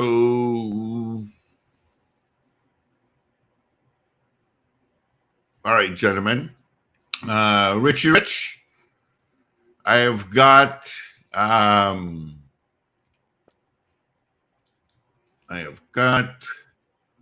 McKnight. Lennox, put your name next to your vote. Says no. And let's see who else I got here. I had Gloria Gray saying no and CPT Singh saying yes.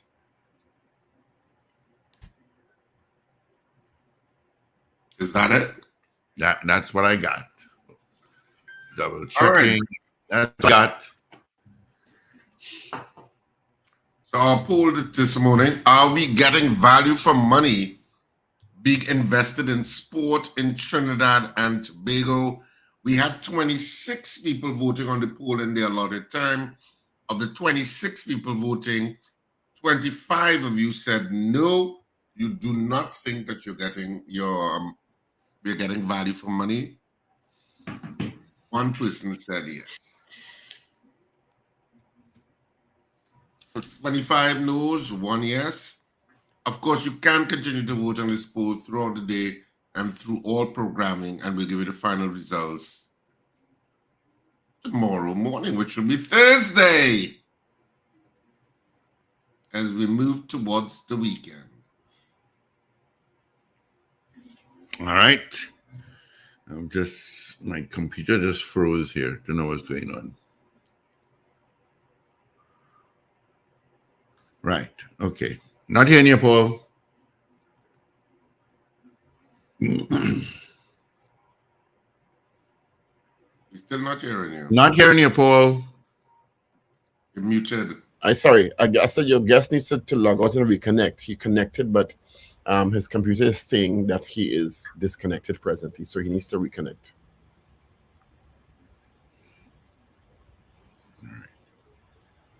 Did you all hear that part? Yeah, yeah. I saw a video yesterday while the guest reconnects.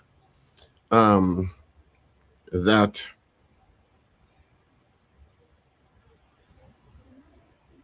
there was some issue with a flight from the new Frontier Airlines where passengers were quite irate in Puerto Rico because the flights had to be, I guess, grounded for a while. And they didn't like the service they were getting from the ground staff, and they were very upset. And you're hearing Trini accents getting on very bad because they were not getting the kind of information they wanted at that time. Did you all hear about that? No, actually.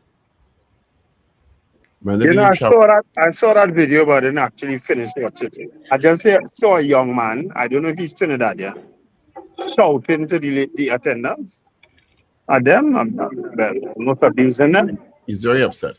And in the news story, the minister said that there were issues with principals getting in line with sporting programs. And that's baffling to me, because who administers most of the schools in Trinidad and Tobago? Who? Huh? Anybody can answer that? No. Who is in charge of most of the schools in Trinidad and Tobago? Principals. The government. The vast majority of schools are administered by the government, not so? Well, they're government financed. The government schools and the government-assisted schools and denominational schools, the vast number of schools, to my knowledge, are administered by the government. So you could get those principles in line with a curriculum, including sport. Well, they are financed by the government. They are administered by principals who come under the Teaching Services Commission.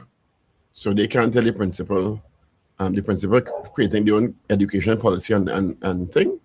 The Minister of Education may create certain policy directions, yes. That is my point. Who is the colleague of the Minister of Sport? I so past the point of excuses in this country. That's why you say excuses. Steve, your guest is on. Dr. Ken Butcher, good morning. How are you? Hey, I'm great. I can't complain at all. Long time.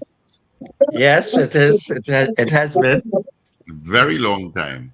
Anyway, thank you so much for joining us on the Power Breakfast Show. Of course, Richard, Wendell, and of course, Paul is on the program as well. Good morning, Dr. Butcher. Long time no see. Good to see you.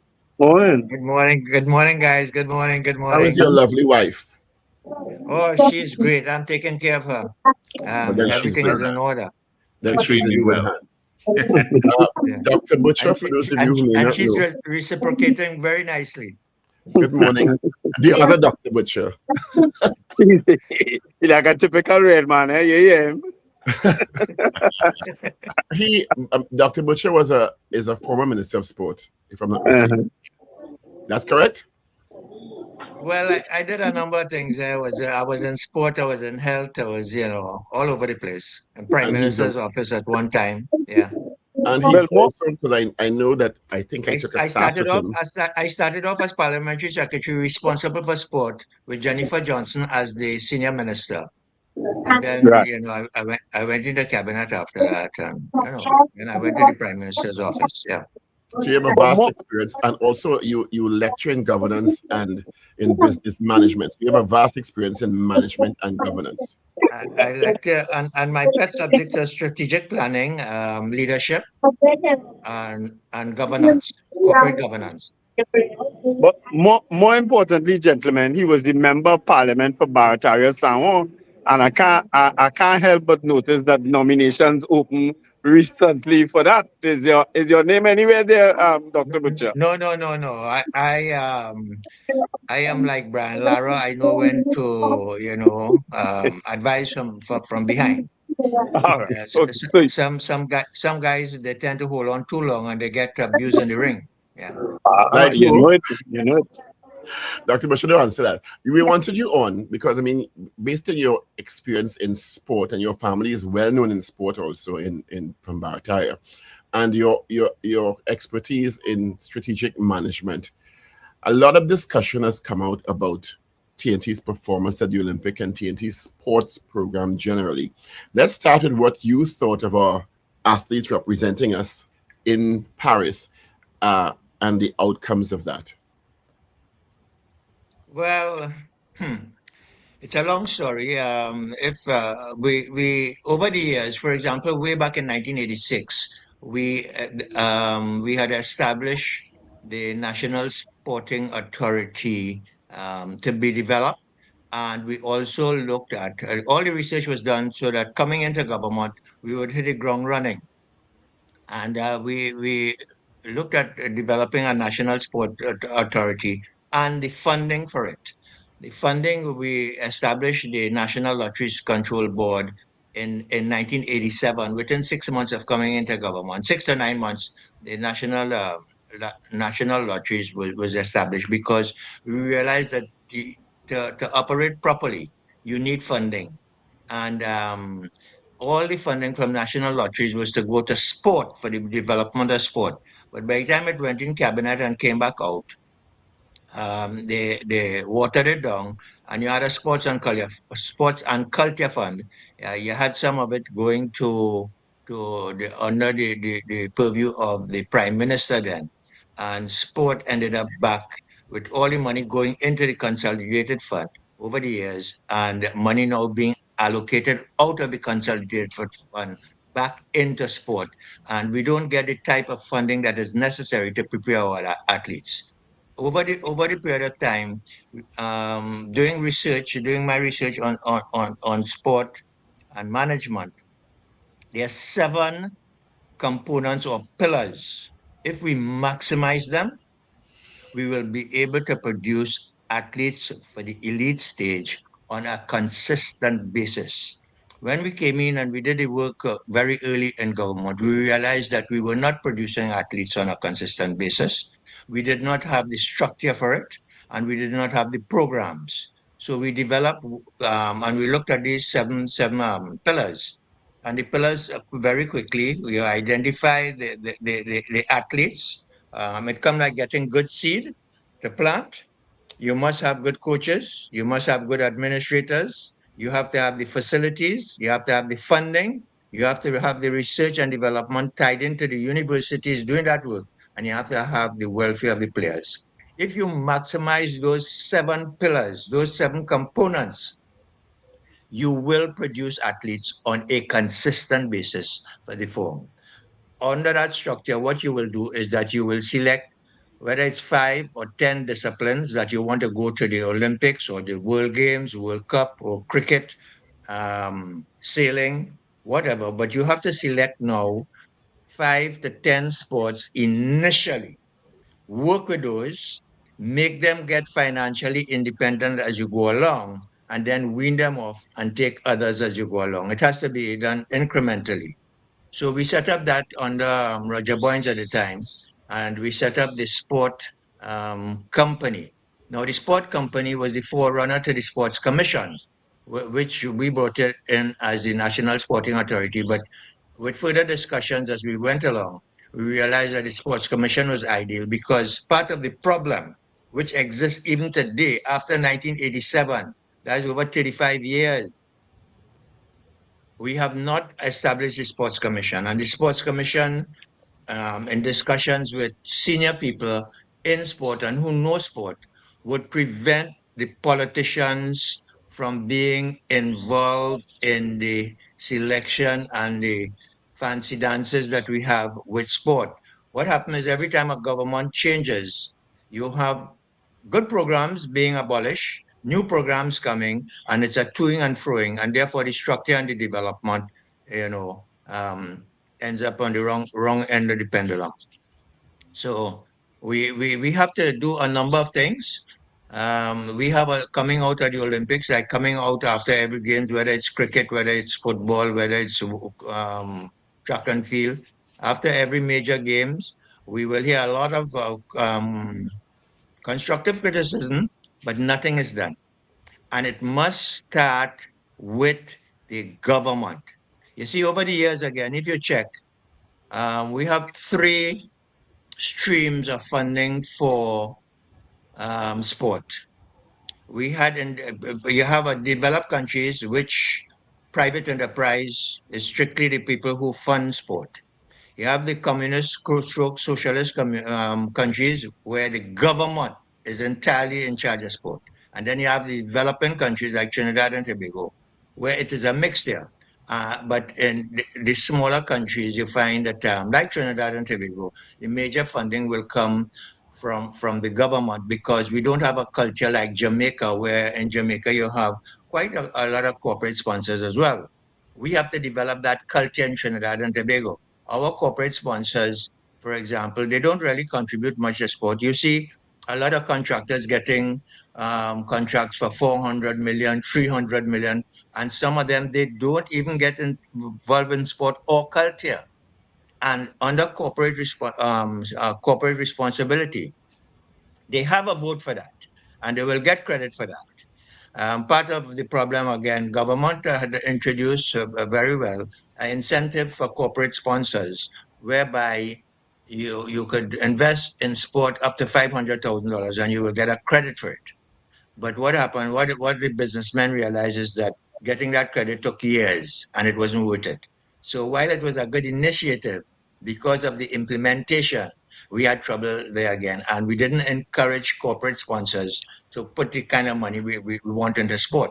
Dr. Because Butcher, what about the sporting governing bodies? Because you said rightly so, the government has a huge role to play in investment, but there's been a lot of discussion about the sporting governing bodies, and their capacity, and there's sometimes lack of governance structures, lack of the ability for strategic planning, and they management also, and they in our structure play a significant role when the funding comes down from the state or the policy in terms of actually administering the different disciplines and finding the talent and developing the talent in communities, etc.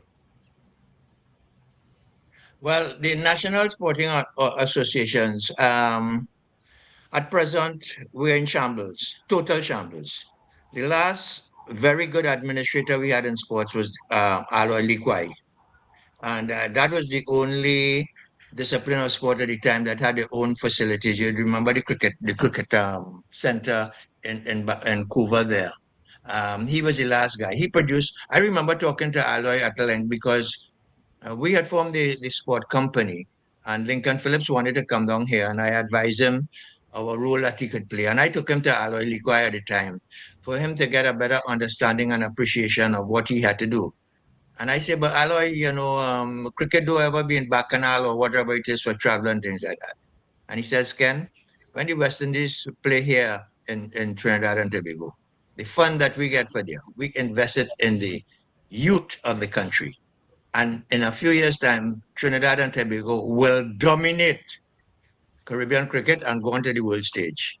And coming out of that program, we had the present crop of guys you see there, like Pollard and all of them. So that Aloy Likai was an extremely good administrator. The administrators we have now, they surface through coming through the ranks.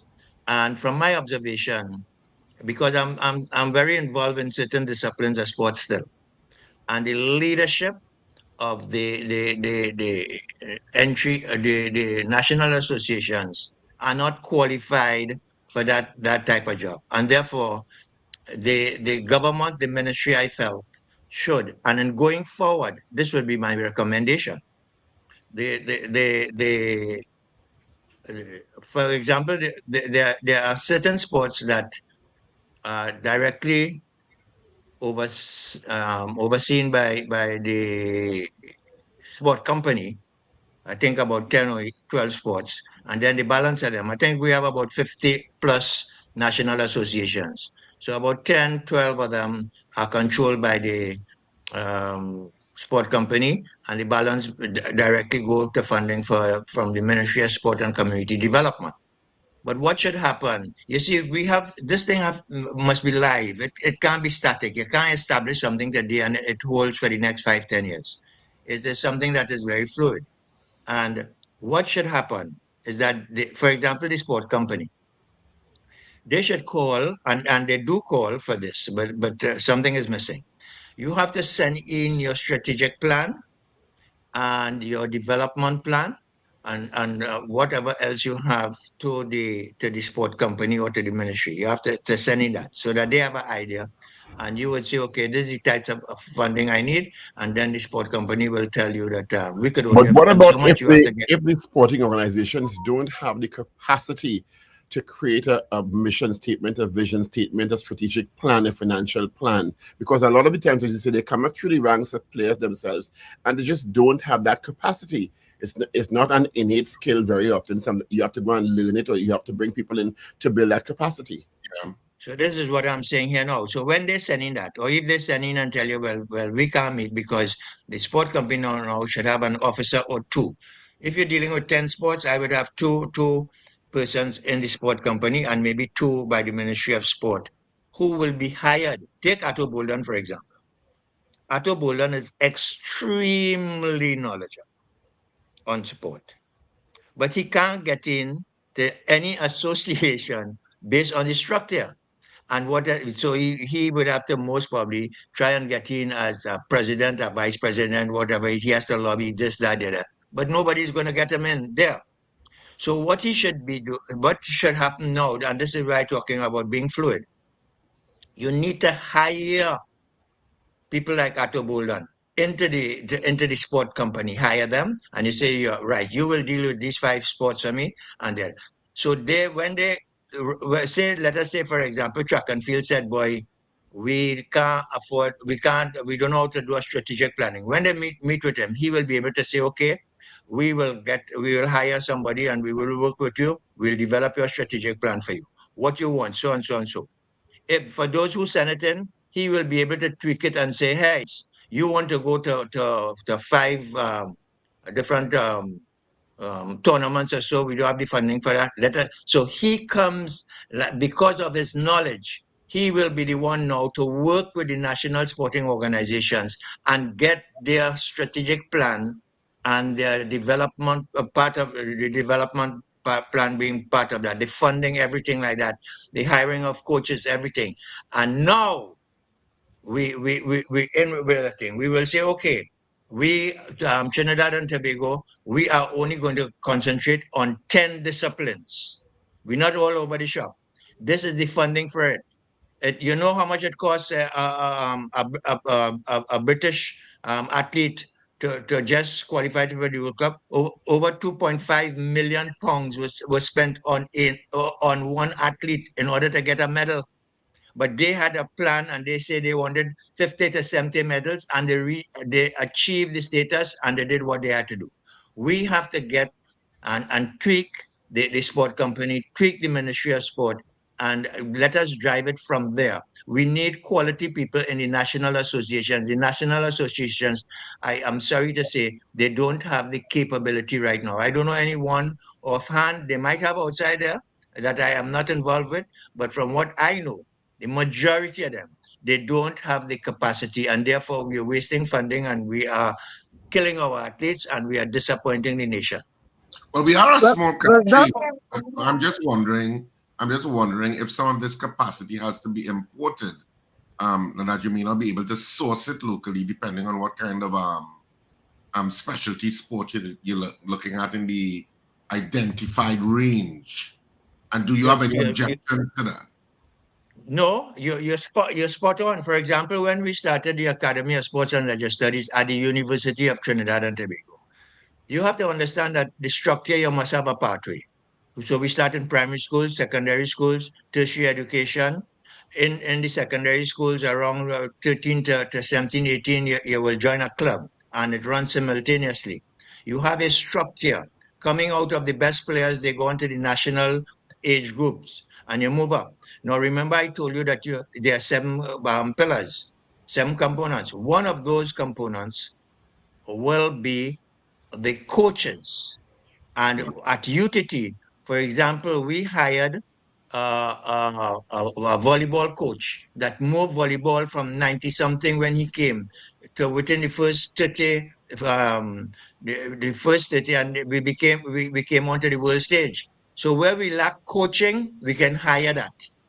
Where you have where the research department, for example, we went to Loughborough University, and it was a joke. Um, Both of us, Brian and myself, went to Loughborough University because Professor Julian, bless his soul, um, top guy, love to work with him. Decision maker. I remember when I went to work with Professor Julian, he wanted to send me to Australia to work and do some work with a university across there. And I said, Professor Julian, the first place we have to go is to Loughborough University. They are number 1 in Europe in sport, and we have to go to them. The next day, Professor Julian summoned me to his office. He had the head of the University of Loughborough on the line. We chatted, and in 2 weeks' time, I was in Loughborough University discussing with them. On the second trip, we went with Brian Lara. When we went into their place, we saw a set of monitors, computer monitors, about 15 of them, with only West Indian jerseys on it. So when the guy came out to us, we said, I think we're in the wrong place, you know. He said, no, come in, I'm expecting you. I said, but on the monitor, they are seeing a lot of West Indians. He said, yeah, we all are playing right now at home, at your home, but you coming up here to play us in 2 weeks' time, and we're researching you. For example, we have Brian Lara here. The research shows that within 20 minutes, we will get at least 2 chances because of the shots that he play if we bowl consistently, so on, so on, so on, so. When we discussed with Loughborough what we were doing, the greatest compliment I have had in my life came from that gentleman. He said, Mr. Butcher, if we have to do over our program, we will have to follow you. That means the Academy of Sports and Leisure Studies. That was Dr. way back Butcher, in 2007. right. So, Dr. Butcher, I remember all of what you're speaking about, you know, and I remember Ken Julian's involvement and under the leadership of then DC's Prime Minister, Patrick Manning. So, what and when did it change? Because I remember Gordon Greenwich and all of them, all of those people were here conducting training sessions and so on. I remember that. When did that change and why? It changed when we had a change in government. When the UNC came into government, they crashed the programs. For example, we had 130 persons on scholarship, and part of the scholarship program was that the scholarship program where we gave universities scholarships. Each discipline had to make sure that at least 60% of the athletes on the national team came through our program. And it started to happen with table tennis, with netball, and so. When the UNC came into power, they brought in Darren Ganga, a poor guy, means well, but he didn't understand properly the program, and they changed up the program, and it went to naught. We lost all the scholarship programs, what we had ideal going and things like that. So, and that is why we said you need a sports commission where the president of the country, on advice of the then prime minister, whoever that may be, to select the commissioners. So regardless of change of government, you do not have change of programs and people just tweaking and messing about for political reasons. So that is one of the solutions. And the reason why the Sports Commission was not established at the time, in 2007, when we started to do the Sports Commission, Patrick Manning was another genuine soul and very futuristic and forward thinking. We formed the sports company in Patrick Manning home over a weekend within 48 hours, you know. Within 48 hours, we were having problems with the Sports Commission. And when we chatted with him, he said, Ken, what's the problem? I said, well, they tell me that it will take about 5 to 7 years for all the legal stuff to come through Parliament and this and that and the other. I said, Roger Boynes was the then minister. I said, okay, well, let's form a special purpose state company, which in the meantime, we are waiting and doing things to develop the sports commission. We will be able to do some of the things of the sports commission. And it had a little to and froing. I had with me the memorandum of articles of another company. When Roger was saying it would take a long time, when I produced it, I say, Prime Minister, we have the memorandum of articles of the export centers. Look at right here, so and so. He said, Roger, how long this will take? Roger said about 3 months. We had the sport company up and running. You need people who are knowledgeable. You need people who are decision makers and implementers. We have a lot of people who talk. And most of all, you have to have the Prime Minister, the Minister of Finance, and the Minister of Sport in sync with each other. Look at Backing the it. Brian Lara Stadium. You just said about all the programs that were going on. The Brian Lara was supposed to be a training academy. The Queen's Park club was supposed to remain the mecca and will complement each other.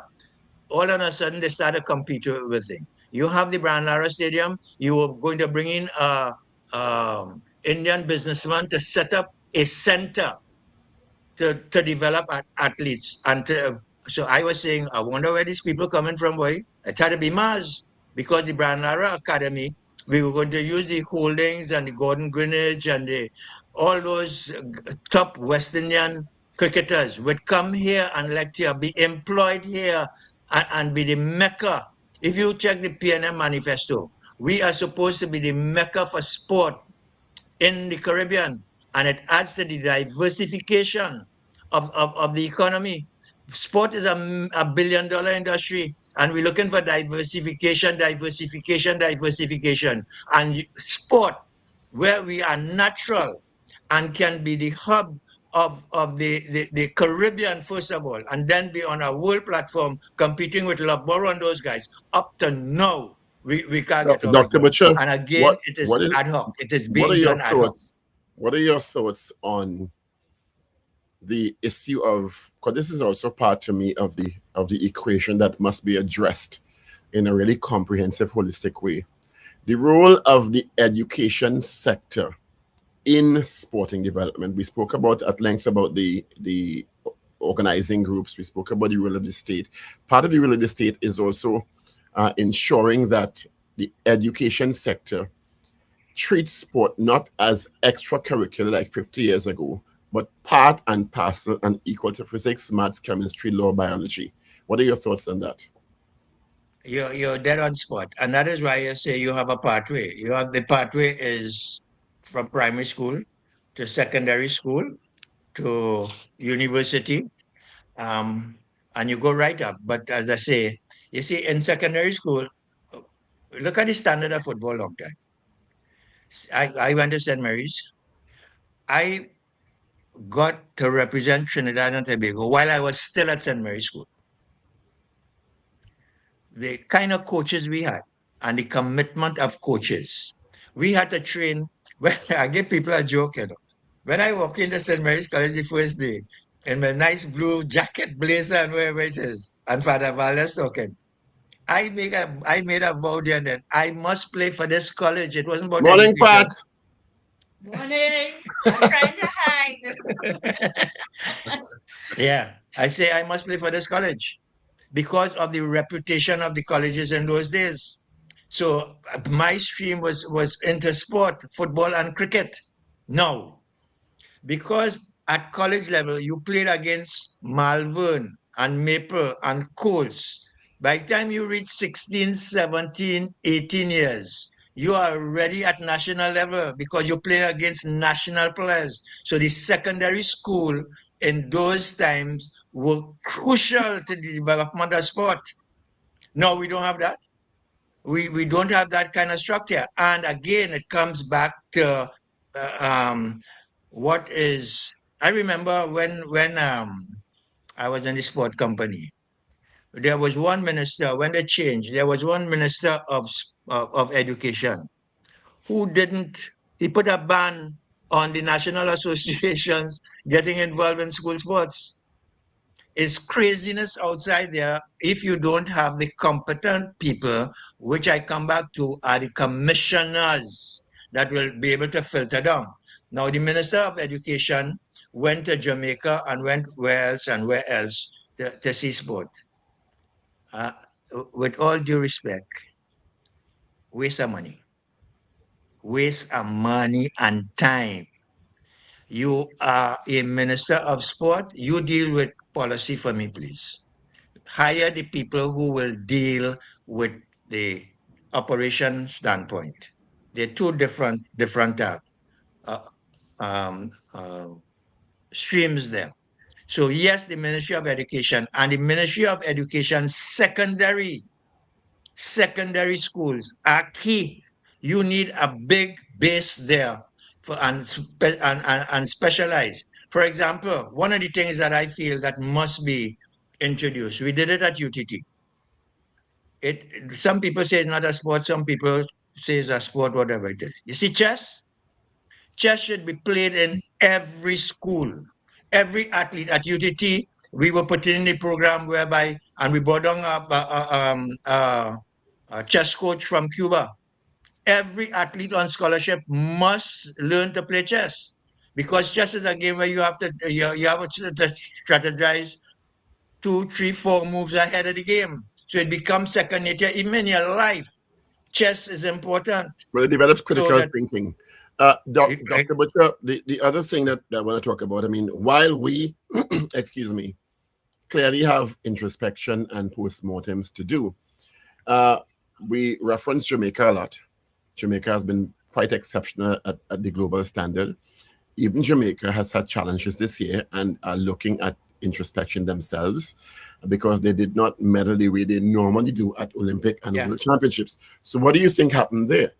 Because I mean, they are usually referenced in the Caribbean as having the best sporting programs, the best development programs, the best succession planning, etc. When Bolt was running and winning medals, they already had their stream of successors to Bolt. So what do you think happened there? I haven't analyzed Jamaica, but one of the things could be where you had a Bolt, for example. I talk about good seed. So depending on their development program, if the seeds are a bit not as good as former seeds, you find that you might have lesser performances. Remember that the athlete is key, and you want to develop the athlete abilities to max. Now, if it is that Jamaica has an excellent program, and they have an excellent program, when they analyze, they might realize that the seed right now might be the problem, because their coaching will be good. They have the funding, they have the facilities. I am involved in netball. For example, years ago, okay, everybody know we were world champions. Yeah, okay, great. So, but because funding is critical, because in order for you to be in the first 10 in the world, you have to play certain games and get certain points, just like in football, and be first 10. If you're in the first 10, you don't have to qualify for Commonwealth Games, it's automatic. But you have to spend money to play teams above you in order to get points and remain there. Now, the teams that are above us, the only person is Jamaica. So the England, the New Zealand, the African countries now doing it. But who we have just above us? Scotland, England, and one or two others. But we have to spend money to go to England or bring them here. Now that we are no longer 10, nobody coming to play us. We are, I think, 11 or 12. So we have a problem in netball. I'm just using that as an example. So what we came up with a strategy. And unknowing to us and unknowing to me, Jamaica already had a strategy, because my research, I did a comparative analysis with Australia, New Zealand, and England. I didn't do Jamaica because those were the three top in the world. And if we wanted to be in the first 5, I was looking at the first 3. No, in terms of the development, I said we will do what the West Indies did some years ago to get the Ghanas and all of that. We will develop our players, get professional contracts abroad for them. So they will play professionally in the Australian League and the English League. So by the time they come back here, we more or less have 5, 6, 7 of our players playing professionally. You know, Jamaica has 12 of their netballers playing professionally abroad, you know. We don't right now. We don't have any. We had 3. Again, you have a change in regime and the new strategic plan, whatever it is. But in terms of getting the players developed, you have to have a strategy. And the major strategy is when you reach the elite level, you have to play against the top countries in the world. Right now, England and Jamaica going to be playing each other. They have to keep playing each other. So the education system, coming back to that, is key. But what are the programs and how do we support the disciplines of sport in the education program? A suggestion I want to make here now on this list: all the major schools in the country. If you take North, I had to call St. Mary's first, QRC, Fatima, Trinity. You understand why, yeah? Yes, I find you ain't quite Hillview. Hillview.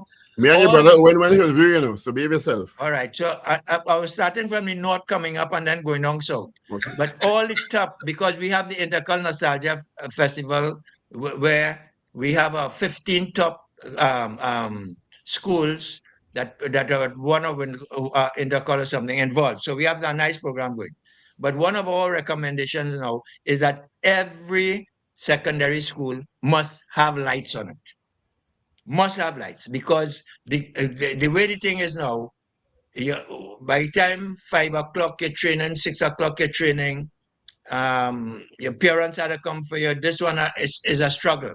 So you could develop a program and both host teams coming here if all the secondary schools have lights, and they will generate income for themselves. And I remember when I was going to Hillview, and I'm sure yourself and Richard could vouch for this, and we were in Form 3, and because your brother Owen and I went to Hillview, and although we were in the sciences stream, if we did not participate in at least chess and another sporting discipline or 2 sporting disciplines, we had to see the dean. So it was actually, although they're focusing heavily on academics, yes, chemistry, physics, maths, biology, if a student dropped out of or what was seen to be not participating in a sport, the dean came into play. And you like chess, you like volleyball, you like table tennis, you like football, you like cricket, and it was, even if you didn't like it, you had to participate. But I don't know if that's still the case. Well, maybe if the principal is no longer there from in your time and they have a new principal, they might have a new direction. Well, that's 100 years ago. And that's part of the problem. They change it. If something is working well, they say don't fix it. I don't believe in that. If something is working well, I want it to work better. I want it to work excellent. So I am going to be looking at it, because the times are changing. For example, when again you have to compare to know where you're going futuristically. As a national player, the first time I ever did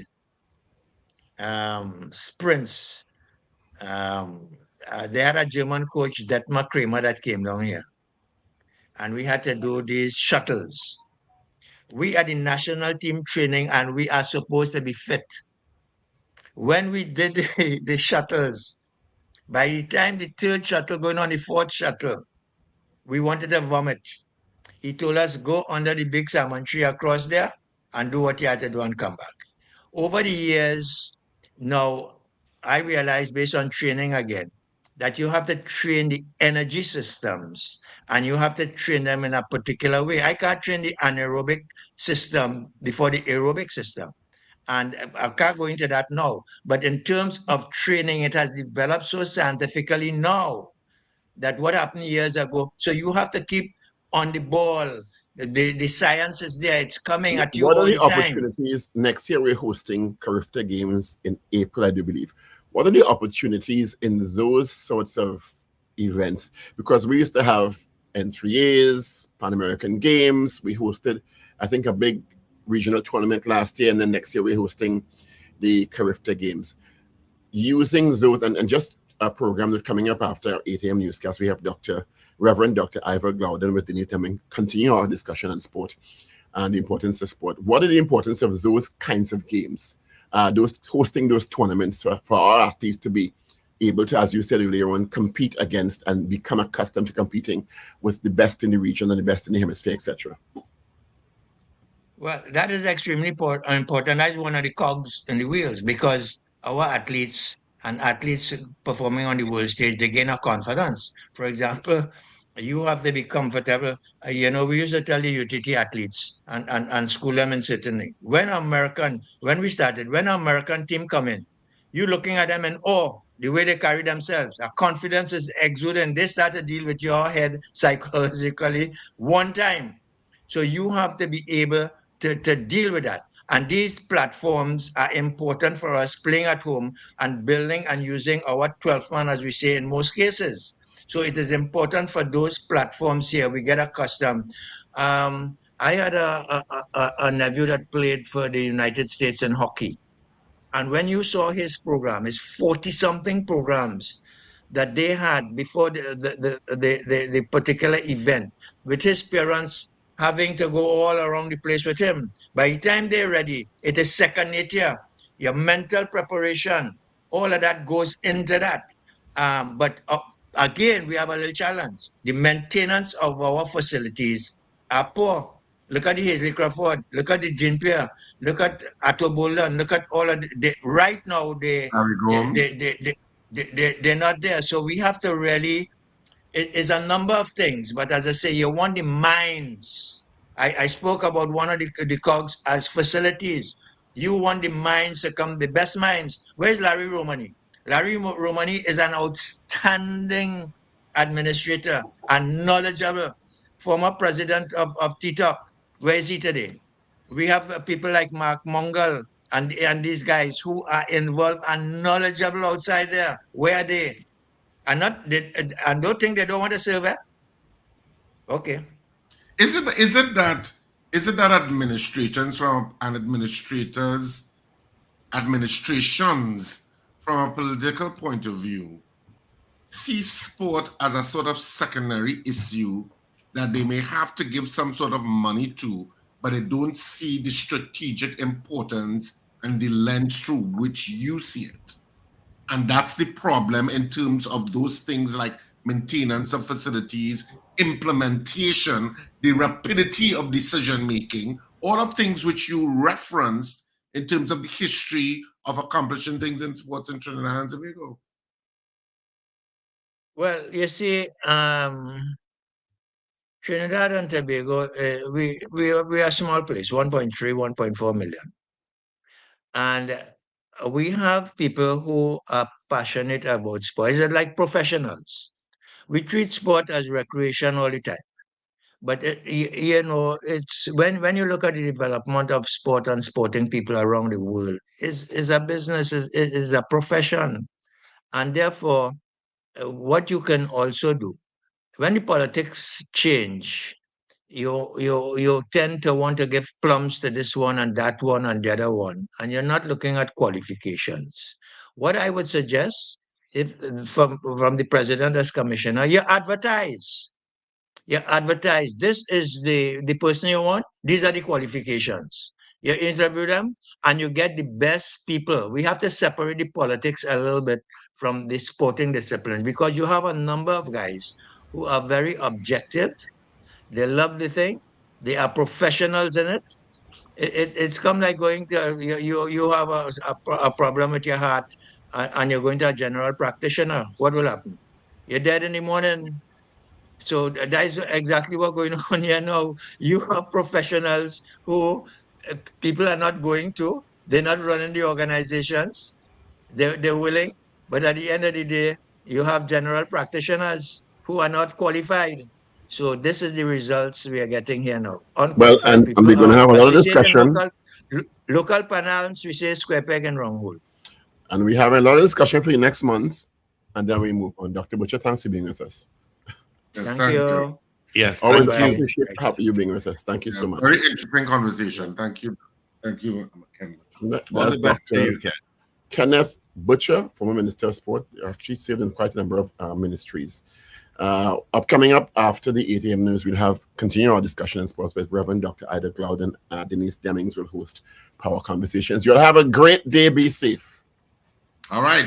Just reminding you, of course, as we wrap up the Power Breakfast Show this morning, at least this segment of it from 6 to 8, that theater is on this weekend at Cipriani College. Lotto Madness is on. The box office at Cipriani College opens today from 12 noon to 6 p.m. And yes, we do take links. And of course, you can also get your tickets at K Squared Fashions at Brentwood Mall, West Mall and Eastgate, Electronics, Arima, Jabili Rabi, Chinapuna, and Tony Suarez, Val Park Shopping Plaza, and Chevrolet Auto Services. Have a fantastic day and a fantastic Wednesday. Remember to smile and laugh. It's great for your health. All right. Thank you, Rich. Let's get into our news brief. AV is in. This is your news bulletin from Power 102 Digital. Time for your news update to 8 o'clock. Former Minister of Sport Kenneth Butcher says more has to be done to support sport in Trinidad and Tobago. Speaking on the Power Breakfast Show this morning, he said that part of the problem is that the Sport Commission has not been established. He explained this would prevent politicians from being involved. What happens is that every time a new government takes office, he says, changes are made and this negatively affects sport in TNT. He also said the real impact must come from the government. He said that Trinidad and Tobago must develop a culture of getting proper corporate sponsorship for sport locally. He also divulged that the government should get involved by providing incentives for corporate sponsors to put the kind of money necessary into sport. He said that proper administrators need to be hired to oversee various disciplines in the National Sporting Organization. For example, he said that someone like Atto Bolden could be hired to oversee track and field and develop a plan to achieve what's necessary in that discipline. He revealed presently the National Sporting Organization does not have the capacity to do something like this, and therefore funding is being wasted. He said the sport minister's comments that she went to other countries to see how they treat with sport was a waste of time. He insisted that her focus must be on policy.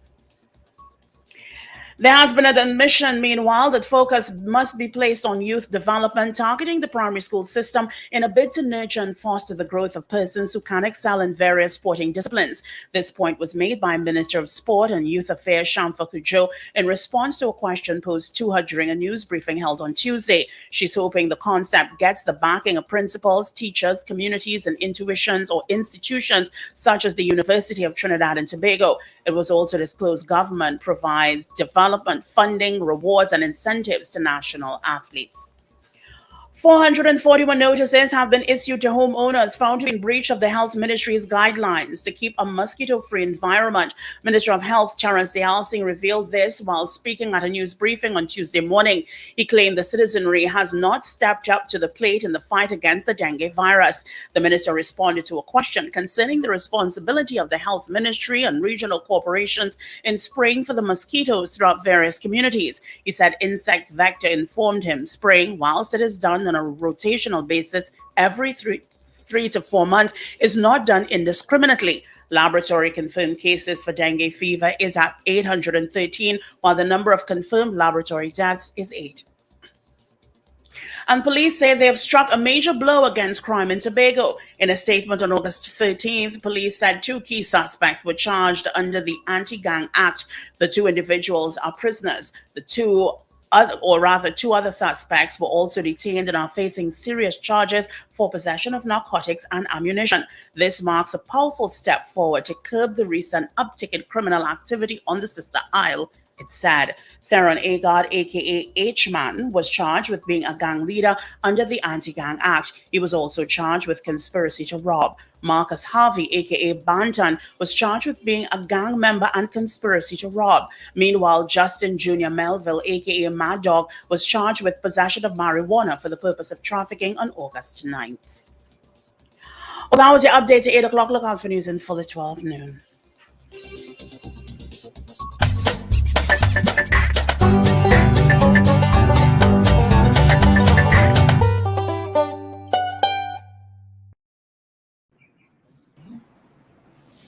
Hello, hello, hello. Good morning. Welcome, my dear friend, Dr. Ivor Gludon. And thank you very much for being part of the show. I know that the invitation was late, but that's how life is, and I do appreciate your presence. Our audience, thank you very much for joining us.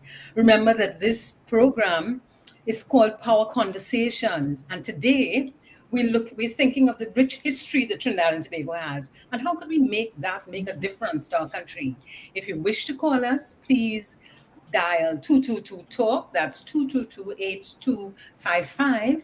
If you're in the US or Canada, it's toll free 866 525 1099. That's 866 525 1099. And if you want to WhatsApp, it's 868 318 1021. 318-1021. Welcome, Dr. Gludon. And how would you like to begin our conversation? Well, just by saying that because you're my dear friend, and most people might not know that we played hockey together as teenagers, I accepted your invitation. Because this is not a topic that I like to speak on. It's too painful. But for you, I'll do it. So thank you very much, Ivor. We played hockey, but you were on the A team. I was on the B team. I couldn't even play with you. but we had a wonderful time as two teenagers playing hockey. And Ivor, I hear what you say about how painful this is. But let me just go back a bit. Your PhD is in education. Sport and physical education. And that was since 1988. Tell me about that. What made you think of doing that? Well, as you know, I was a national hockey player while I was in secondary school, 14, 15.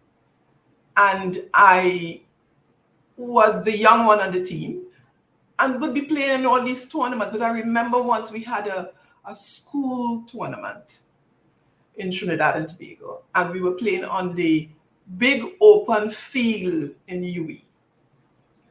And we were a good team, but when I look back, we were overtrained, overstressed. So when the actual competition came, we were not ready. We were sluggish. We had passed our peak. And at that age, as young as I was, I knew that there was something wrong with this. And I stood up on the field in UE and I said, I am going to change this. And so when the opportunity came, thank God for the government of Trinidad and Tobago, I got a sports scholarship because of my hockey background. And I went abroad. I was then a primary school teacher. And I was then a trained primary school teacher because I did this as a young person.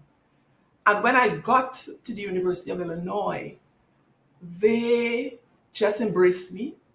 It was the first time that I saw the array of specialties in physical education and sport. And so I put my head down. I also knew that I was going to come back to Trinidad and Tobago. I was going to serve this country. And so unlike most of my colleagues, you will do your 3 degrees in the same specialty of the discipline.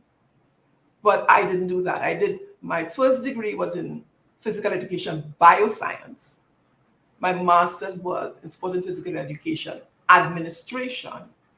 And my doctorate was in sport and physical education, professional preparation, preparing personnel for sport and physical education. And I came back. Of course, I went on a scholarship, but when I came back, they had no job for me. So through the kindness of somebody, I was able to meet Max Richards, who was then the principal of the university. And I met with him and I told him what I can do for the university, because then they did not have an organized tertiary level sport program.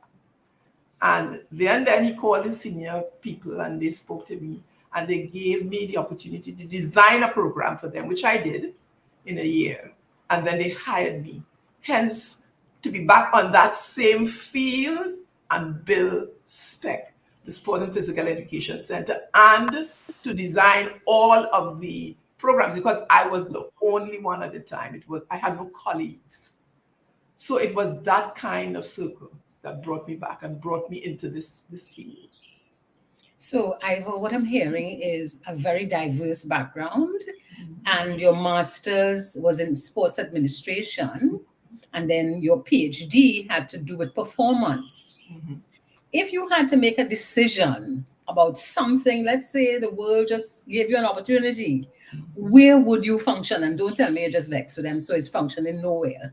Well, as you know, I am now really retired, because we put people out to pasture at a certain age without even understanding what they can still do. The basic problem is that, that's why I don't like these shows, because every time we have the Olympics, you get all these people to come in and to talk about it. But we making the same mistake over and over. We're doing the same thing. So that's why we're in this situation. There is a way in which sport and physical education in this country ought to be developed. There needs to be a framework for it. And the problem with framework, and the problem is not that we don't have people who can do it, but the people who are in charge, because sport is too close to the politics of this country. Our country, our government is the biggest sponsor of sport, as it should be. But our government cannot run sport because they are not versed or trained in sport. A minister of sport is not trained in sport. But we have an attitude of, if you like sport, then you can do sport. And hence, all of our institutions, the associations, the West Indies Cricket Board, all of our institutions are mainly led by people who like sport. But sport is a professional endeavor. And we have never really treated it as a scientific endeavor with its own genre, with its own knowledge base. And so we have people who love sport, and they are important, taking care of sport. Sport cannot be patrimony. Sport should not be that one government comes in and they have a policy and the next government comes in. I heard the previous speaker speak about going abroad, going to Jamaica. I can tell you the number of times, every time we are close to Olympics, we change governments, we go to Jamaica to learn what they are doing. And so when last year it came up again, I said, just go in your drawer, dust off the things that you have done and do it. Though going there all of this time is not the answer. But you see, the reason it happens is because the person who has to go does not know sport and so wants to grapple with it. It's a genuine move, but it is a waste of money and waste of time. I also formed a company when I came back home, and University Placement Consultancy Limited, and I sent hundreds of young people abroad on scholarship to study, even in sports scholarships. And we have so many young people here who are well educated in sport. I was the only one, a doctorate at the time, but now there are many more. And some of them don't even bother to come home, because we have the idea that if we are going to do this thing, we will call Dr. Glodon. Dr. Glodon is finished with this. You need these young people. But we have a culture. If you look in our ministries, the older people, they retire and then they can't get contracts to come back. We have a group of 30, 40-year-olds who are well qualified. They are ready to take it. People like me could be a mentor. I can teach them how to take it. But those are the people. We have doctors of physiotherapy.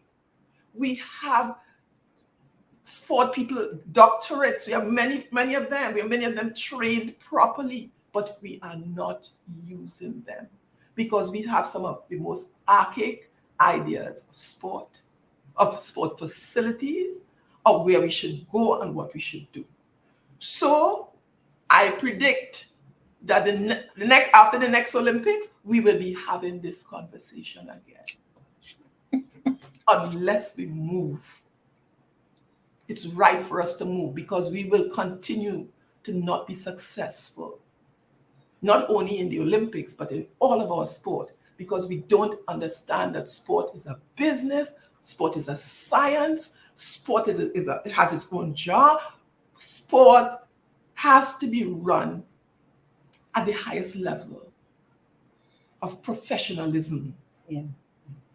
Here's a takeaway I've had from what you've just talked about, that while you've said that you're retired, and I am at that retirement age as well, what I'm hearing is that because you talked about mentorship, I'm hearing that there also is an opportunity for collaboration between older persons who are highly competent and younger persons who have done the modern kind of education in order for us to create a system and a structure and a process that could make a big difference. Is that a correct thing that I've heard? It is the way to go.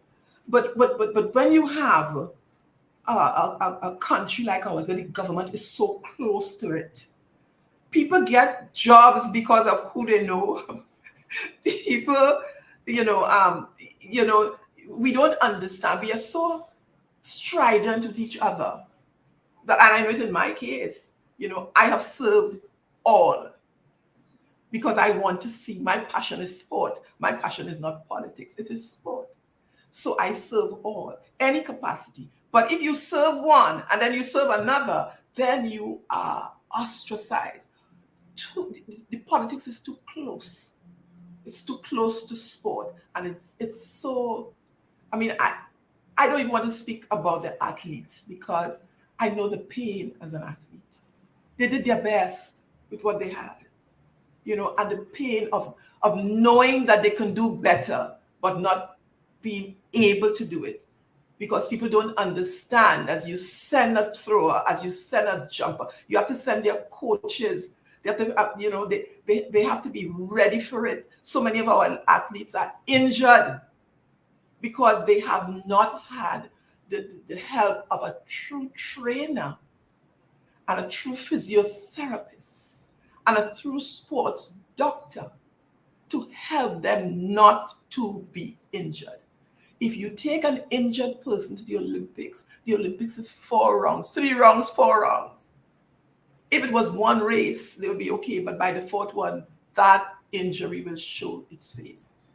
And we keep doing stuff like that. But there is no need for it because Trinidad and Tobago, a small country, has a lot of infrastructure for sport. Of course, we don't know how to maintain it. And that's the problem. Because if we keep adding, but of course we keep doing over because we don't maintain. But we have the facilities. Unlike Jamaica, Jamaica don't have facilities. We have it because we could have afforded it and we had the people who knew that was what to do. So we have that. We have the 2 universities that have programs now. We have coaches. We have a cadre of young people who are well trained. It is a matter of putting the thing together, putting it all together. So are you saying that there isn't a strategic plan to implement what is necessary to improve our capacity in sports? Yeah, we have strategic plans, but strategic plans that are made by people who don't have the capacity in sport. Sport is its own science. Sport is its own, it has its own ways and methods and knowledge. But a lot of people who are there too, who are doing these strategic plans, they don't know anything about that. Would you take me to do a plan for the engineering department at the University of the West Indies? No, you won't. Common sense. So they come up with things that they think is sport and sports thought and sport research. They think so. And they also have no idea of how to implement it, you know. And so that's the problem. We have all of the pieces. We have all of the pieces, but putting them together and having them serve sport. And as I come back, part of the big problem is because we are too close to the politics. We need to be further away from the politics. And so give the people who know what is their craft the opportunity to do it. Yeah. There's a story that has popped into my mind about what you've said, and that is a Barbadian friend of mine says that the difference between Trinidad and Barbados is that when there's election in Barbados, they behave as if it's a relay and they hand the baton from one party to the other and continue the development. They may do some changes, but they continue the development. In Trinidad, when there's an election, they start over the race. Mm-hmm. And I thought that was such an excellent analogy about what happens, because what you're saying is that we have to separate the sports from the politics. Absolutely. Absolutely. That's not just in sports. We have to separate everything. You know, in Jamaica, the track and field, no matter what government is in charge, the track and field operates independently of a lot of it, and they get the job done. We are always starting over, and it started over with people who do not know what they are doing. They are not competent in this field. They are competent people, but not in this field. They do not know what is happening. They do not know all these scientific advancements. They do not know administratively. You know, I watch our athletes get cheated at games because the people that we send don't even know the grounds for appeal and how to appeal on behalf of our athletes. I sit in my house and I watch it and I said, oh my God, they don't know because they are not really administrators. Everybody goes along for the ride. No, I shouldn't say that. That's not true. Several go along for the ride because there are some genuine people there. But they frustrate you. They really frustrate you, you know, because mine is one of frustration. I just say, look, you know, I am not in this anymore. You were the High Commissioner to Jamaica, right? Yes. What was your observation about sports in Jamaica from the bottom line? What were the root issues there that Jamaica dealt with? Jamaica was the place that, and I had been because I've been at UE. I've traversed the islands a lot. So Jamaica always amazes me because they really have built sport out of nothing, you know. When I go to watch football in Jamaica, many times there's no grass on the field, you know, but they have engendered in their people a love of sport. That is a country that invests in its people. It doesn't have oil like ours and gas like ours, but they have people and they invest in their people. They are also extremely patriotic. Has nothing to do with who. They're strident with the politics, but when it comes to Jamaica, it is Jamaica. And so they are proud people and they work hard.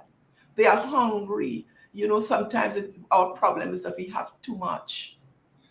We have too much so that we complain all the time because we don't recognize how much we have. And Jamaica will invest, and they will invest from the bottom. They have track and field from preschool, you know, all the way up. They also have trained their people. And there are a lot of people who, when you say trained coaches, not necessarily degreed coaches, but they have trained themselves, and they know what it takes. They know how to win. Part of our problems, we don't know how to win. I watch athletes, and I can tell from their body language that nobody has interfered with their head space. You have to get into their heads and teach them how to compete. You know, Jamaica has that grit. It will go down fighting. We don't get into the heads of our athletes. We have sports psychologists. We have the people here, but we don't get into their head. So they give up. They do, one little mistake and they're done. No, it is an attitude. And Jamaica has the attitude. But that attitude often comes from people who are poor and without. It's like if you come from certain parts of Trinidad and Tobago, when you get an opportunity to go abroad and to study, oh yeah, that person will take it to the X, because it means that this will draw them upwards in life. That's what sport means to people in Jamaica. It pushes you up, but we are so casual. From top to bottom, too casual. Yeah. Here's a challenge that I have. When I reflect on the life of Lystra Lewis, what I saw was someone who brought sport from the grassroots to international standards. So I think we have a model. And I just wonder, how is it we've not duplicated that model? Have you any thoughts on that? Yes, Lystra was a fascinating, because Lystra started her walk in this direction when she was 8 years old. Her father used to take her out, and she would be coaching and trying to get people involved and that kind of thing. Now Lystra did it all, and you have in one person maybe in a generation who can do it all. Her method was, look, I'm not going to depend on anybody. I'm going to do it. The difference is that now sport cannot be run that way. It is too big an enterprise. And so you need the specialization of people around your athletes to bring them where they ought to be. People like Eric Williams, people like Lystra Lewis, there were several of them at a time. It was an individual push towards nationhood, and they had to do it. When I got to UE, I was the only one. So I designed the building, build the building, write all the programs, was the facility manager, just did everything. And when I was leaving, I was saying to them, look, the truth is you're going to have to get 3 people to do this job, because it cannot go on like that. I had a passion for it, and I was the pioneer of it. And that's what pioneers do. But it cannot go on like that. Much of my academic life suffered also, because my colleagues from abroad will come and they say, why are you doing this? Because they will be teaching 2 courses per semester. That's their job. So they can write their books and do their research. But when you're a pioneer, you have to do it all. Yes. We have a comment on the chat saying Jamaica has a long-term vision for where they want to be, and they are unified in their purpose. They don't view differences the way we have stated in our most recent times. That's a comment by Rudolph Anamji. Do you have any response to that? Oh, it's absolutely true. Yeah. It's absolutely true. What you see in their track and field didn't start yesterday. They've long been on the international scene. The other thing is that if you notice now, post-Bolt, they dipped. Yes. Because Bolt was such a fascinating athlete. He was so large that he took all the space. And even when he was there with the other athletes, he brought them along because they had their hero to go after. He was a leader. But in that time, that era of both, it dipped.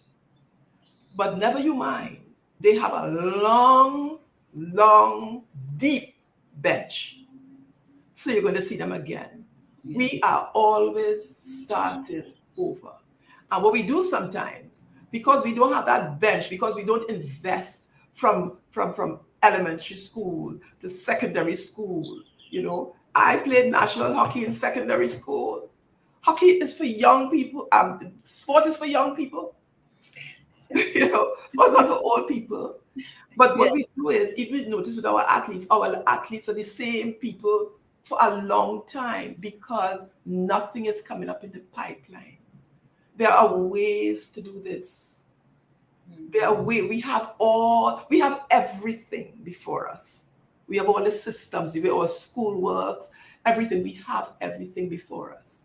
But we have not put together a comprehensive way in which to go forward that is informed by the people who know. You know, when you talked about Lystra Lewis, the thing that's in my mind is that Lystra was very clear on the goal that she had. Mm-hmm. If you recall, when the stadium was built, because she had a goal, and the goal was for us to win. Mm-hmm. That in 77, I think it was, whatever it was. And what she did is she went back, okay, if that's a goal, these are the things we have to do. And that's what I am not seeing. What's the goal? And if that is the goal, what's the strategy? What are the actions we are going to take? And I would love to figure out how we could encourage our society to transform to that goal-setting approach. Yes, well, you know, and as you said, it's actually a national thing. It's just not a sport thing. You know, we have to change our minds. We have to view it differently. And I put it to you that we have a cadre of sport administrators, sport technicians, sport people in this country who know what to do. So it's a matter of allowing them to do what they can do. Yeah. You know, that makes me feel stuck. And I don't like feeling stuck. So I have to find a way to break out. Is it possible for the private sector to create something that would stimulate this different approach to sports? Yes. One of the things that I think we lost in sport in Trinidad and Tobago was community sport. Yeah. You know, because, you know, I came home in the afternoon and I was able to go on the field, you know, with my friends and play. We have lost that for all sorts of reasons. But we have big companies in this country that are doing well. You know, why can't we engender sport in the regions? So, for instance, you have the National Gas Company that is in Couva. You have all those schools around there. They could, you know, we who know how to do it, could bring them. If we can bring them in, and the government can give the kind of incentives that will help with that. If we could bring them in as we plan, they are an integral part of the plan, because then we want them to be involved in the community and we want to show them how they can do it. Oftentimes, business wants to do something, but they don't want to throw money down in a deep hole. You know, but I think the whole idea of the regional approach to things, because in Trinidad and Tobago, we don't even understand. We have really good facilities, you know. Forget the maintenance for now. But in every community, you know, and I think this was as far back as Eric Williams, you have a health center, you had a community center, you have a ground, and a lot of those grounds were lit. At one point, there's an initiative to light those grounds, right? We have everything in our neighborhoods to bring back sport on that level. And sport on that level will also improve the neighborhoods. But we need where the government comes in is they deal with the infrastructure, but also they deal with the things like security for the fields.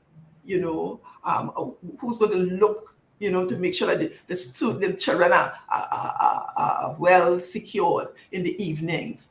But we can have competitions in our areas that are neighbors in the neighborhood.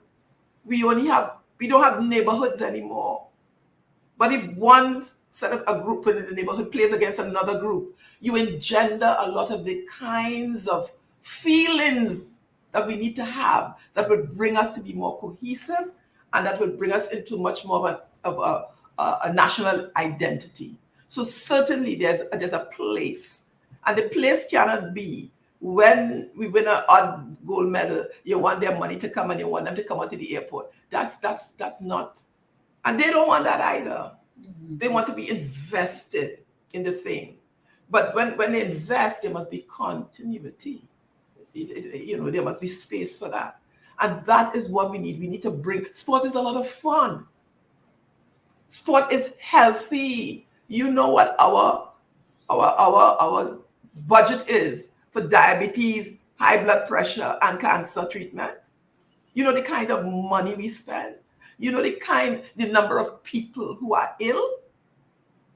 You're looking at Olympics, but sport could undergird the health of your nation.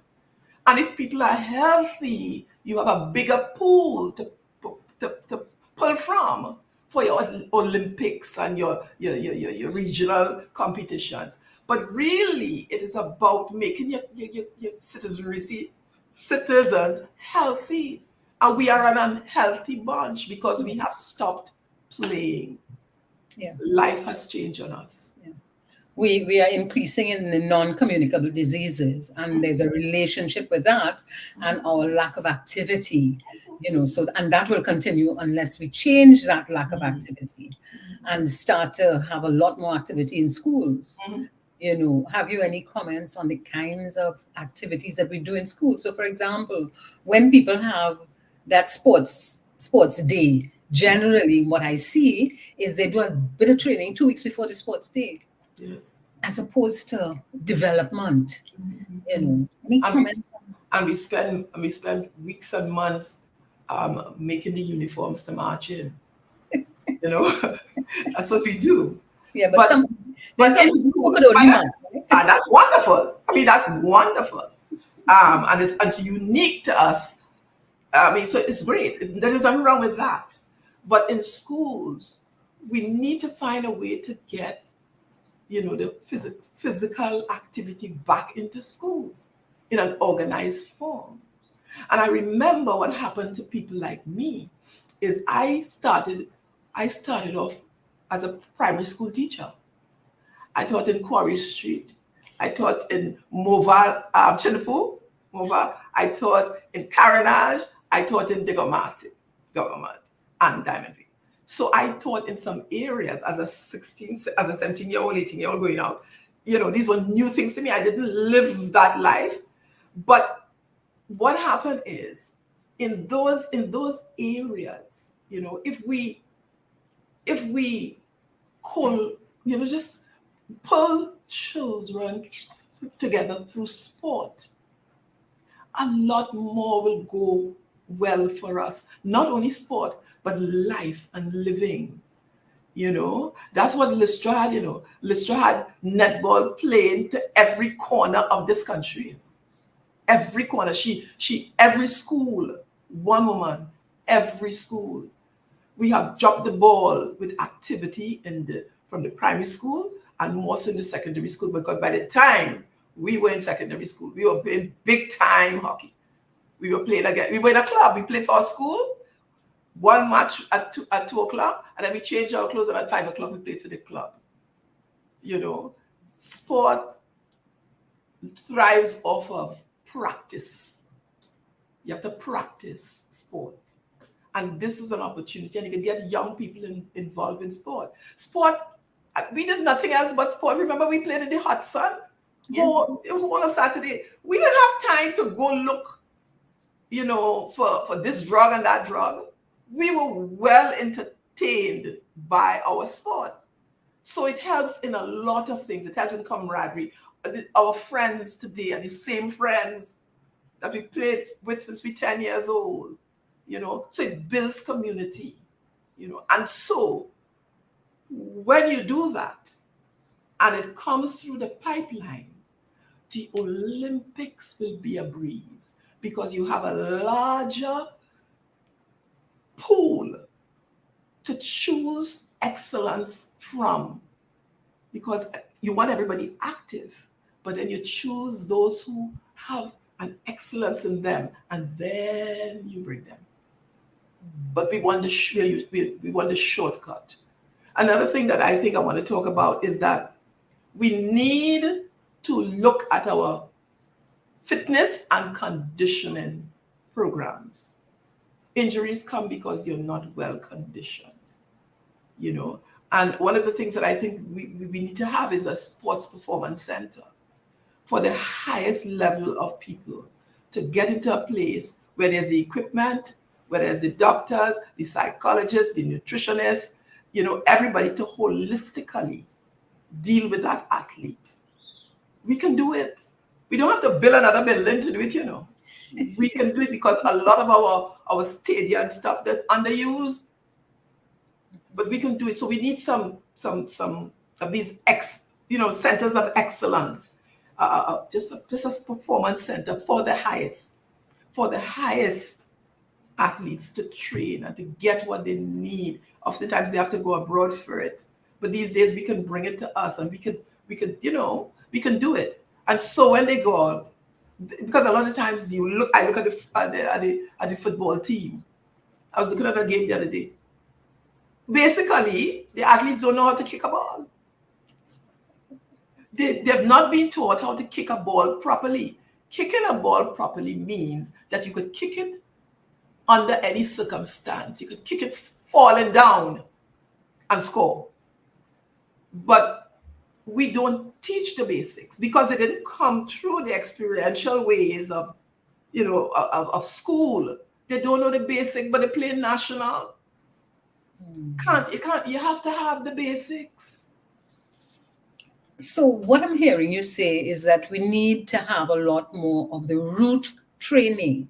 You talked about the basics in terms of football, but I'm sure that happens in when I've looked at hockey with them sometimes, and it's the same thing. So what is the opportunity there for us? Well, the opportunity,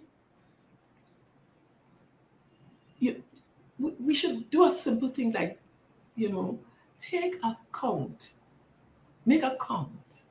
of all the people in sport and its allied disciplines.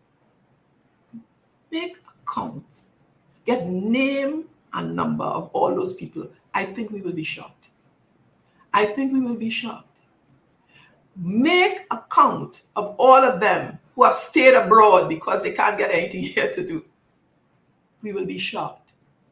We have the people. We're just not utilizing them. And bring them together and have them design for you a way forward.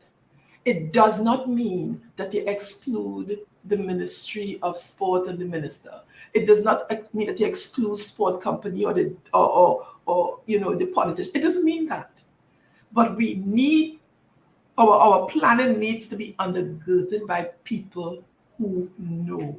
And I'm suggesting to you, because I have sent them abroad, so I know the people. They are around. We just ignoring them. Yeah.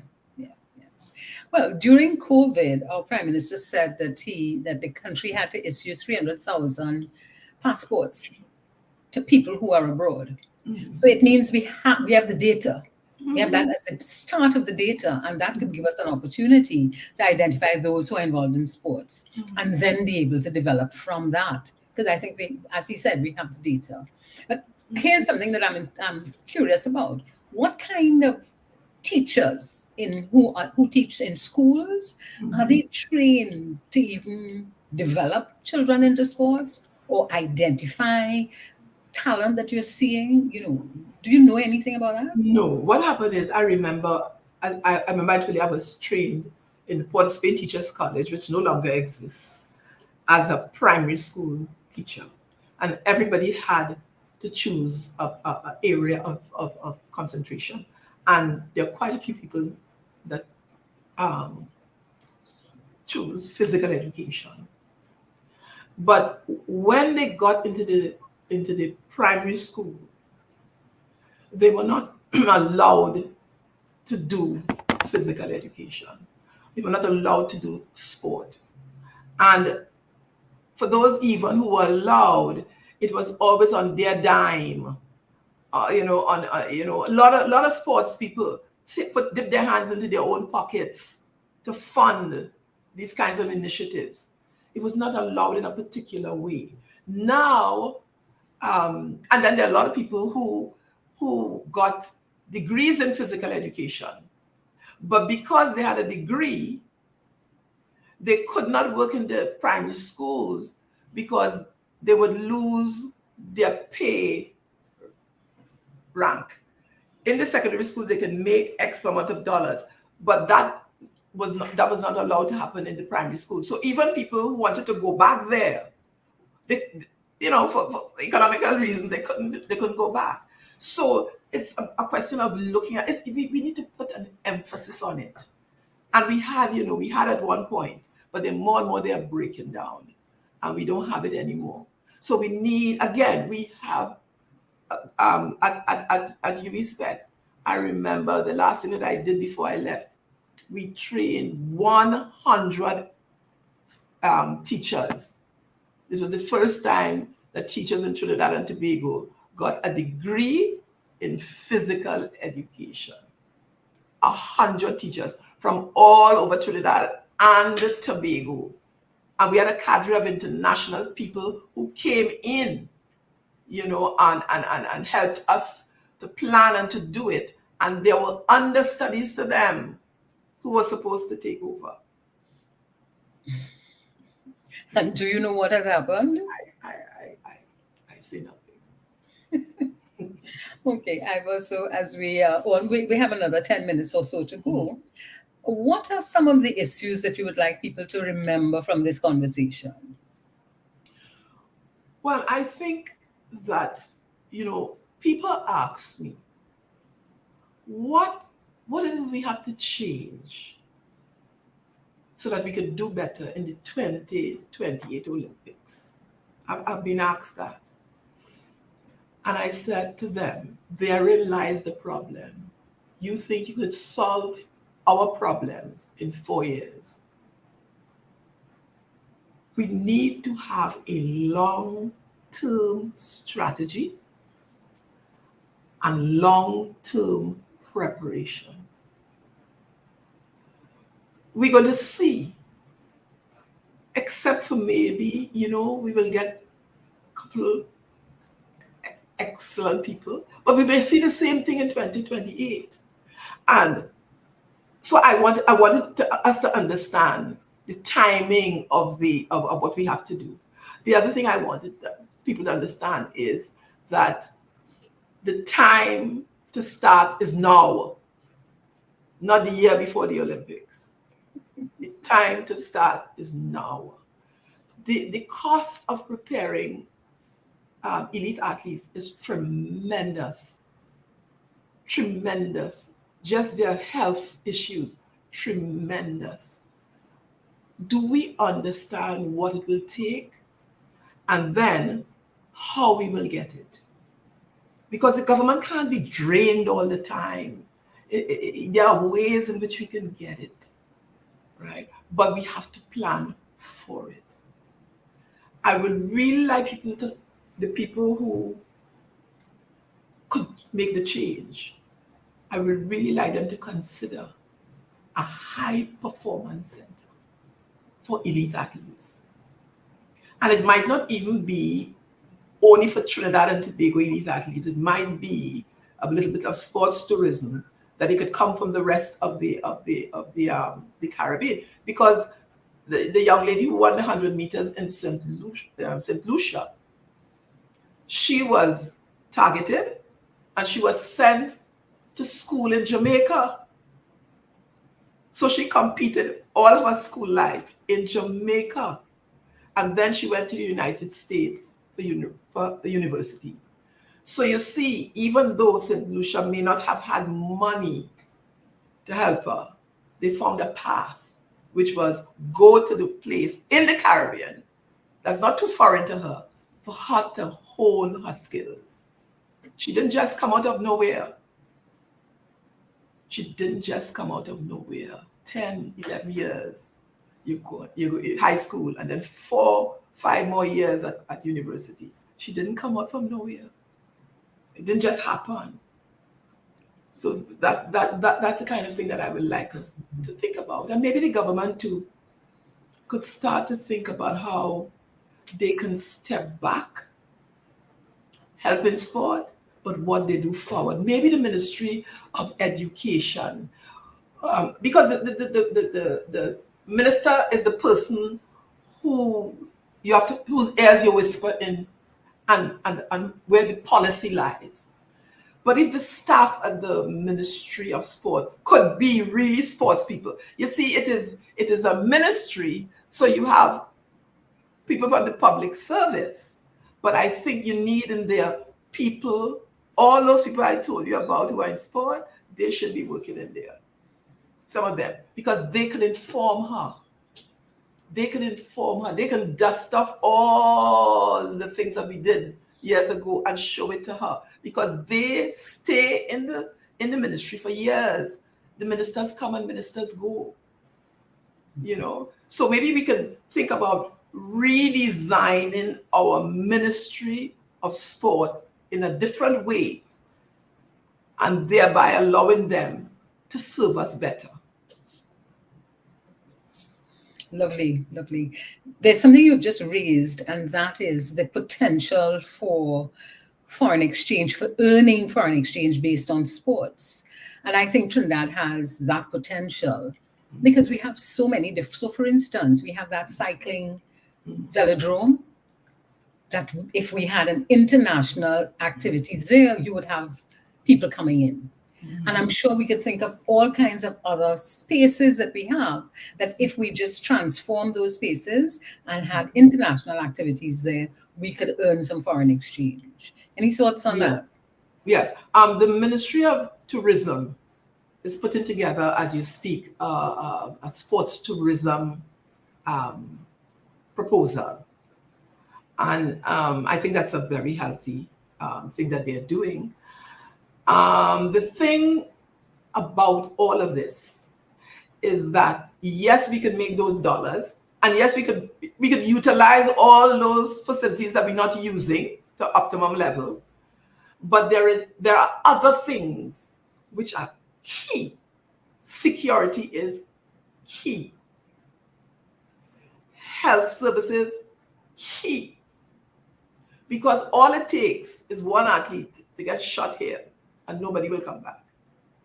So those adjoining things we need. But again, with the sports tourism, with the Ministry of Tourism trying to put that together, I know those are pieces that they are considering. Because we have the sun and we have the sea and people will come. But when people come, and remember it will be young people there, because those teams have young people, parents want to know that their children are safe. And in many ways, we are not a safe country, or we are not portrayed internationally as a safe country. So we have to do some work in that regard. So in addition to starting at the root and identifying our talented young people and pulling them together, we have to ensure that we have the systems, the structures, and the processes in place, and ensure that we're a safe environment. You know? So Iva, as we leave, a difficult question. If you reflected on your past and you had to change something, what would you change? You mean my professional path? Yeah. I say it, but I don't mean it. I would have never come home. Wow. Wow. I say it, but I don't mean it, because I left to come back. And I'm happy that I came back. I am happy at what I was able to do. But the truth be told, in me, there was 3% more. And I couldn't get it done because it was always a fight. It was always, because people think, I mean, it's so bad. One person at UWI asked me when I first came home, how do you mean you have a doctorate in sport? How can I have a doctorate in sport? Because they think sport is for foolish people. You have to be smart to play. You have to be smart to compete. And so when you're fighting against that kind of thing, and then when you're a woman in what was considered to be a man's world, when you're fighting like that, yes, I am happy with what I did, but I could have done more. So sometimes I think if I had to do it again, I wouldn't come back, except I know I will. Yeah. I know I will. Yeah.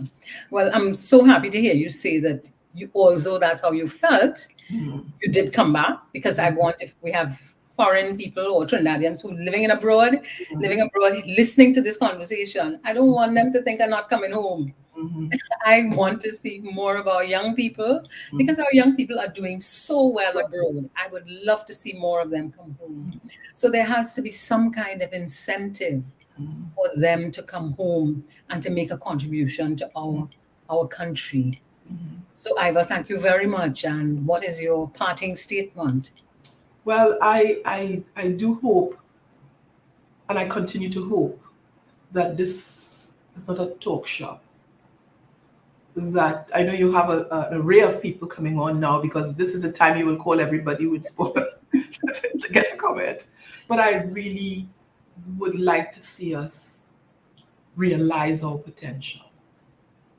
I left because I always knew that we probably couldn't compete against larger nations in many other things. I used to tell my parents that. But yes, I used to say, but you see, sport, we could compete and we could put ourselves on the map. I still think that we could compete and we can do well. So it's my hope that I will live to see that. Well, maybe not the 2028 Olympics, but certainly the 2032 Olympics, we may see a whole different approach. And I really love the comment you made that this is not an overnight thing. It's not a short-term thing. We have to have a long-term, we have to have long-term strategies, and we have to find a way to make our communities more sport interactive, where we compete with each other, but we love each other, we support each other. And I do look forward to us using our communities a lot more to be involved in sports. Finally, I'd like to say that sport is still a tool to turn our youth around.